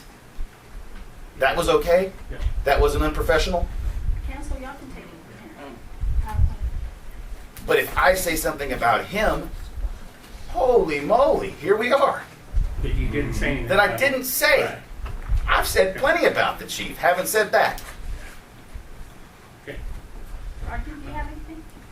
No, I don't think we have any. Yes, sir. I can't believe y'all sit here bashing Tommy and Frankie. And I've heard in this 2 hours stuff he didn't do. And y'all hadn't said nothing to him. I believe we did. We made Oh, really? I don't think you did. Really? Were you out when we made the No, I suggestion? was that right they- here. Okay, and we made the suggestion that they get with Ms. Cheryl, work together weekly to reconcile citations? He didn't do anything about the 2 alcoholics. Like, you can defend all you want, but you got 2 people, that's all you're picking on. We're not picking. Yes, you are. I promise you. I'm I not. don't care what you promised, you dang sure are. You have your opinion. I dang sure do. Anybody else from the audience want to speak? I just somebody to be decent or not next time. You'll be recognized if you want to speak again. Raise your hand. Yes, ma'am. I would just like to remind everybody here, we're supposed to be looking out for the city of Kermit. I have heard you wrangle, point fingers, accuse, deny. It's time to put all of that aside and work together. I've had it. I've been here for over 60 years, and this is a disgrace. You should each one be ashamed of yourselves.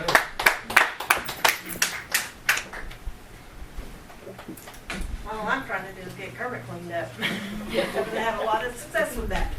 Anybody have any comments? That's all I want to do. So, I mean, Ms. Hope, I'm ready to adjourn. is that a motion? Yes, nothing. What time are we closing the open session? If you give me a closing. Sorry, you're gonna come out of executive session. You're gonna exit executive session at 9:14 p.m. Any further comments from the council? Going forward, I would like for everybody to try and get along, let's work together, let's figure this out.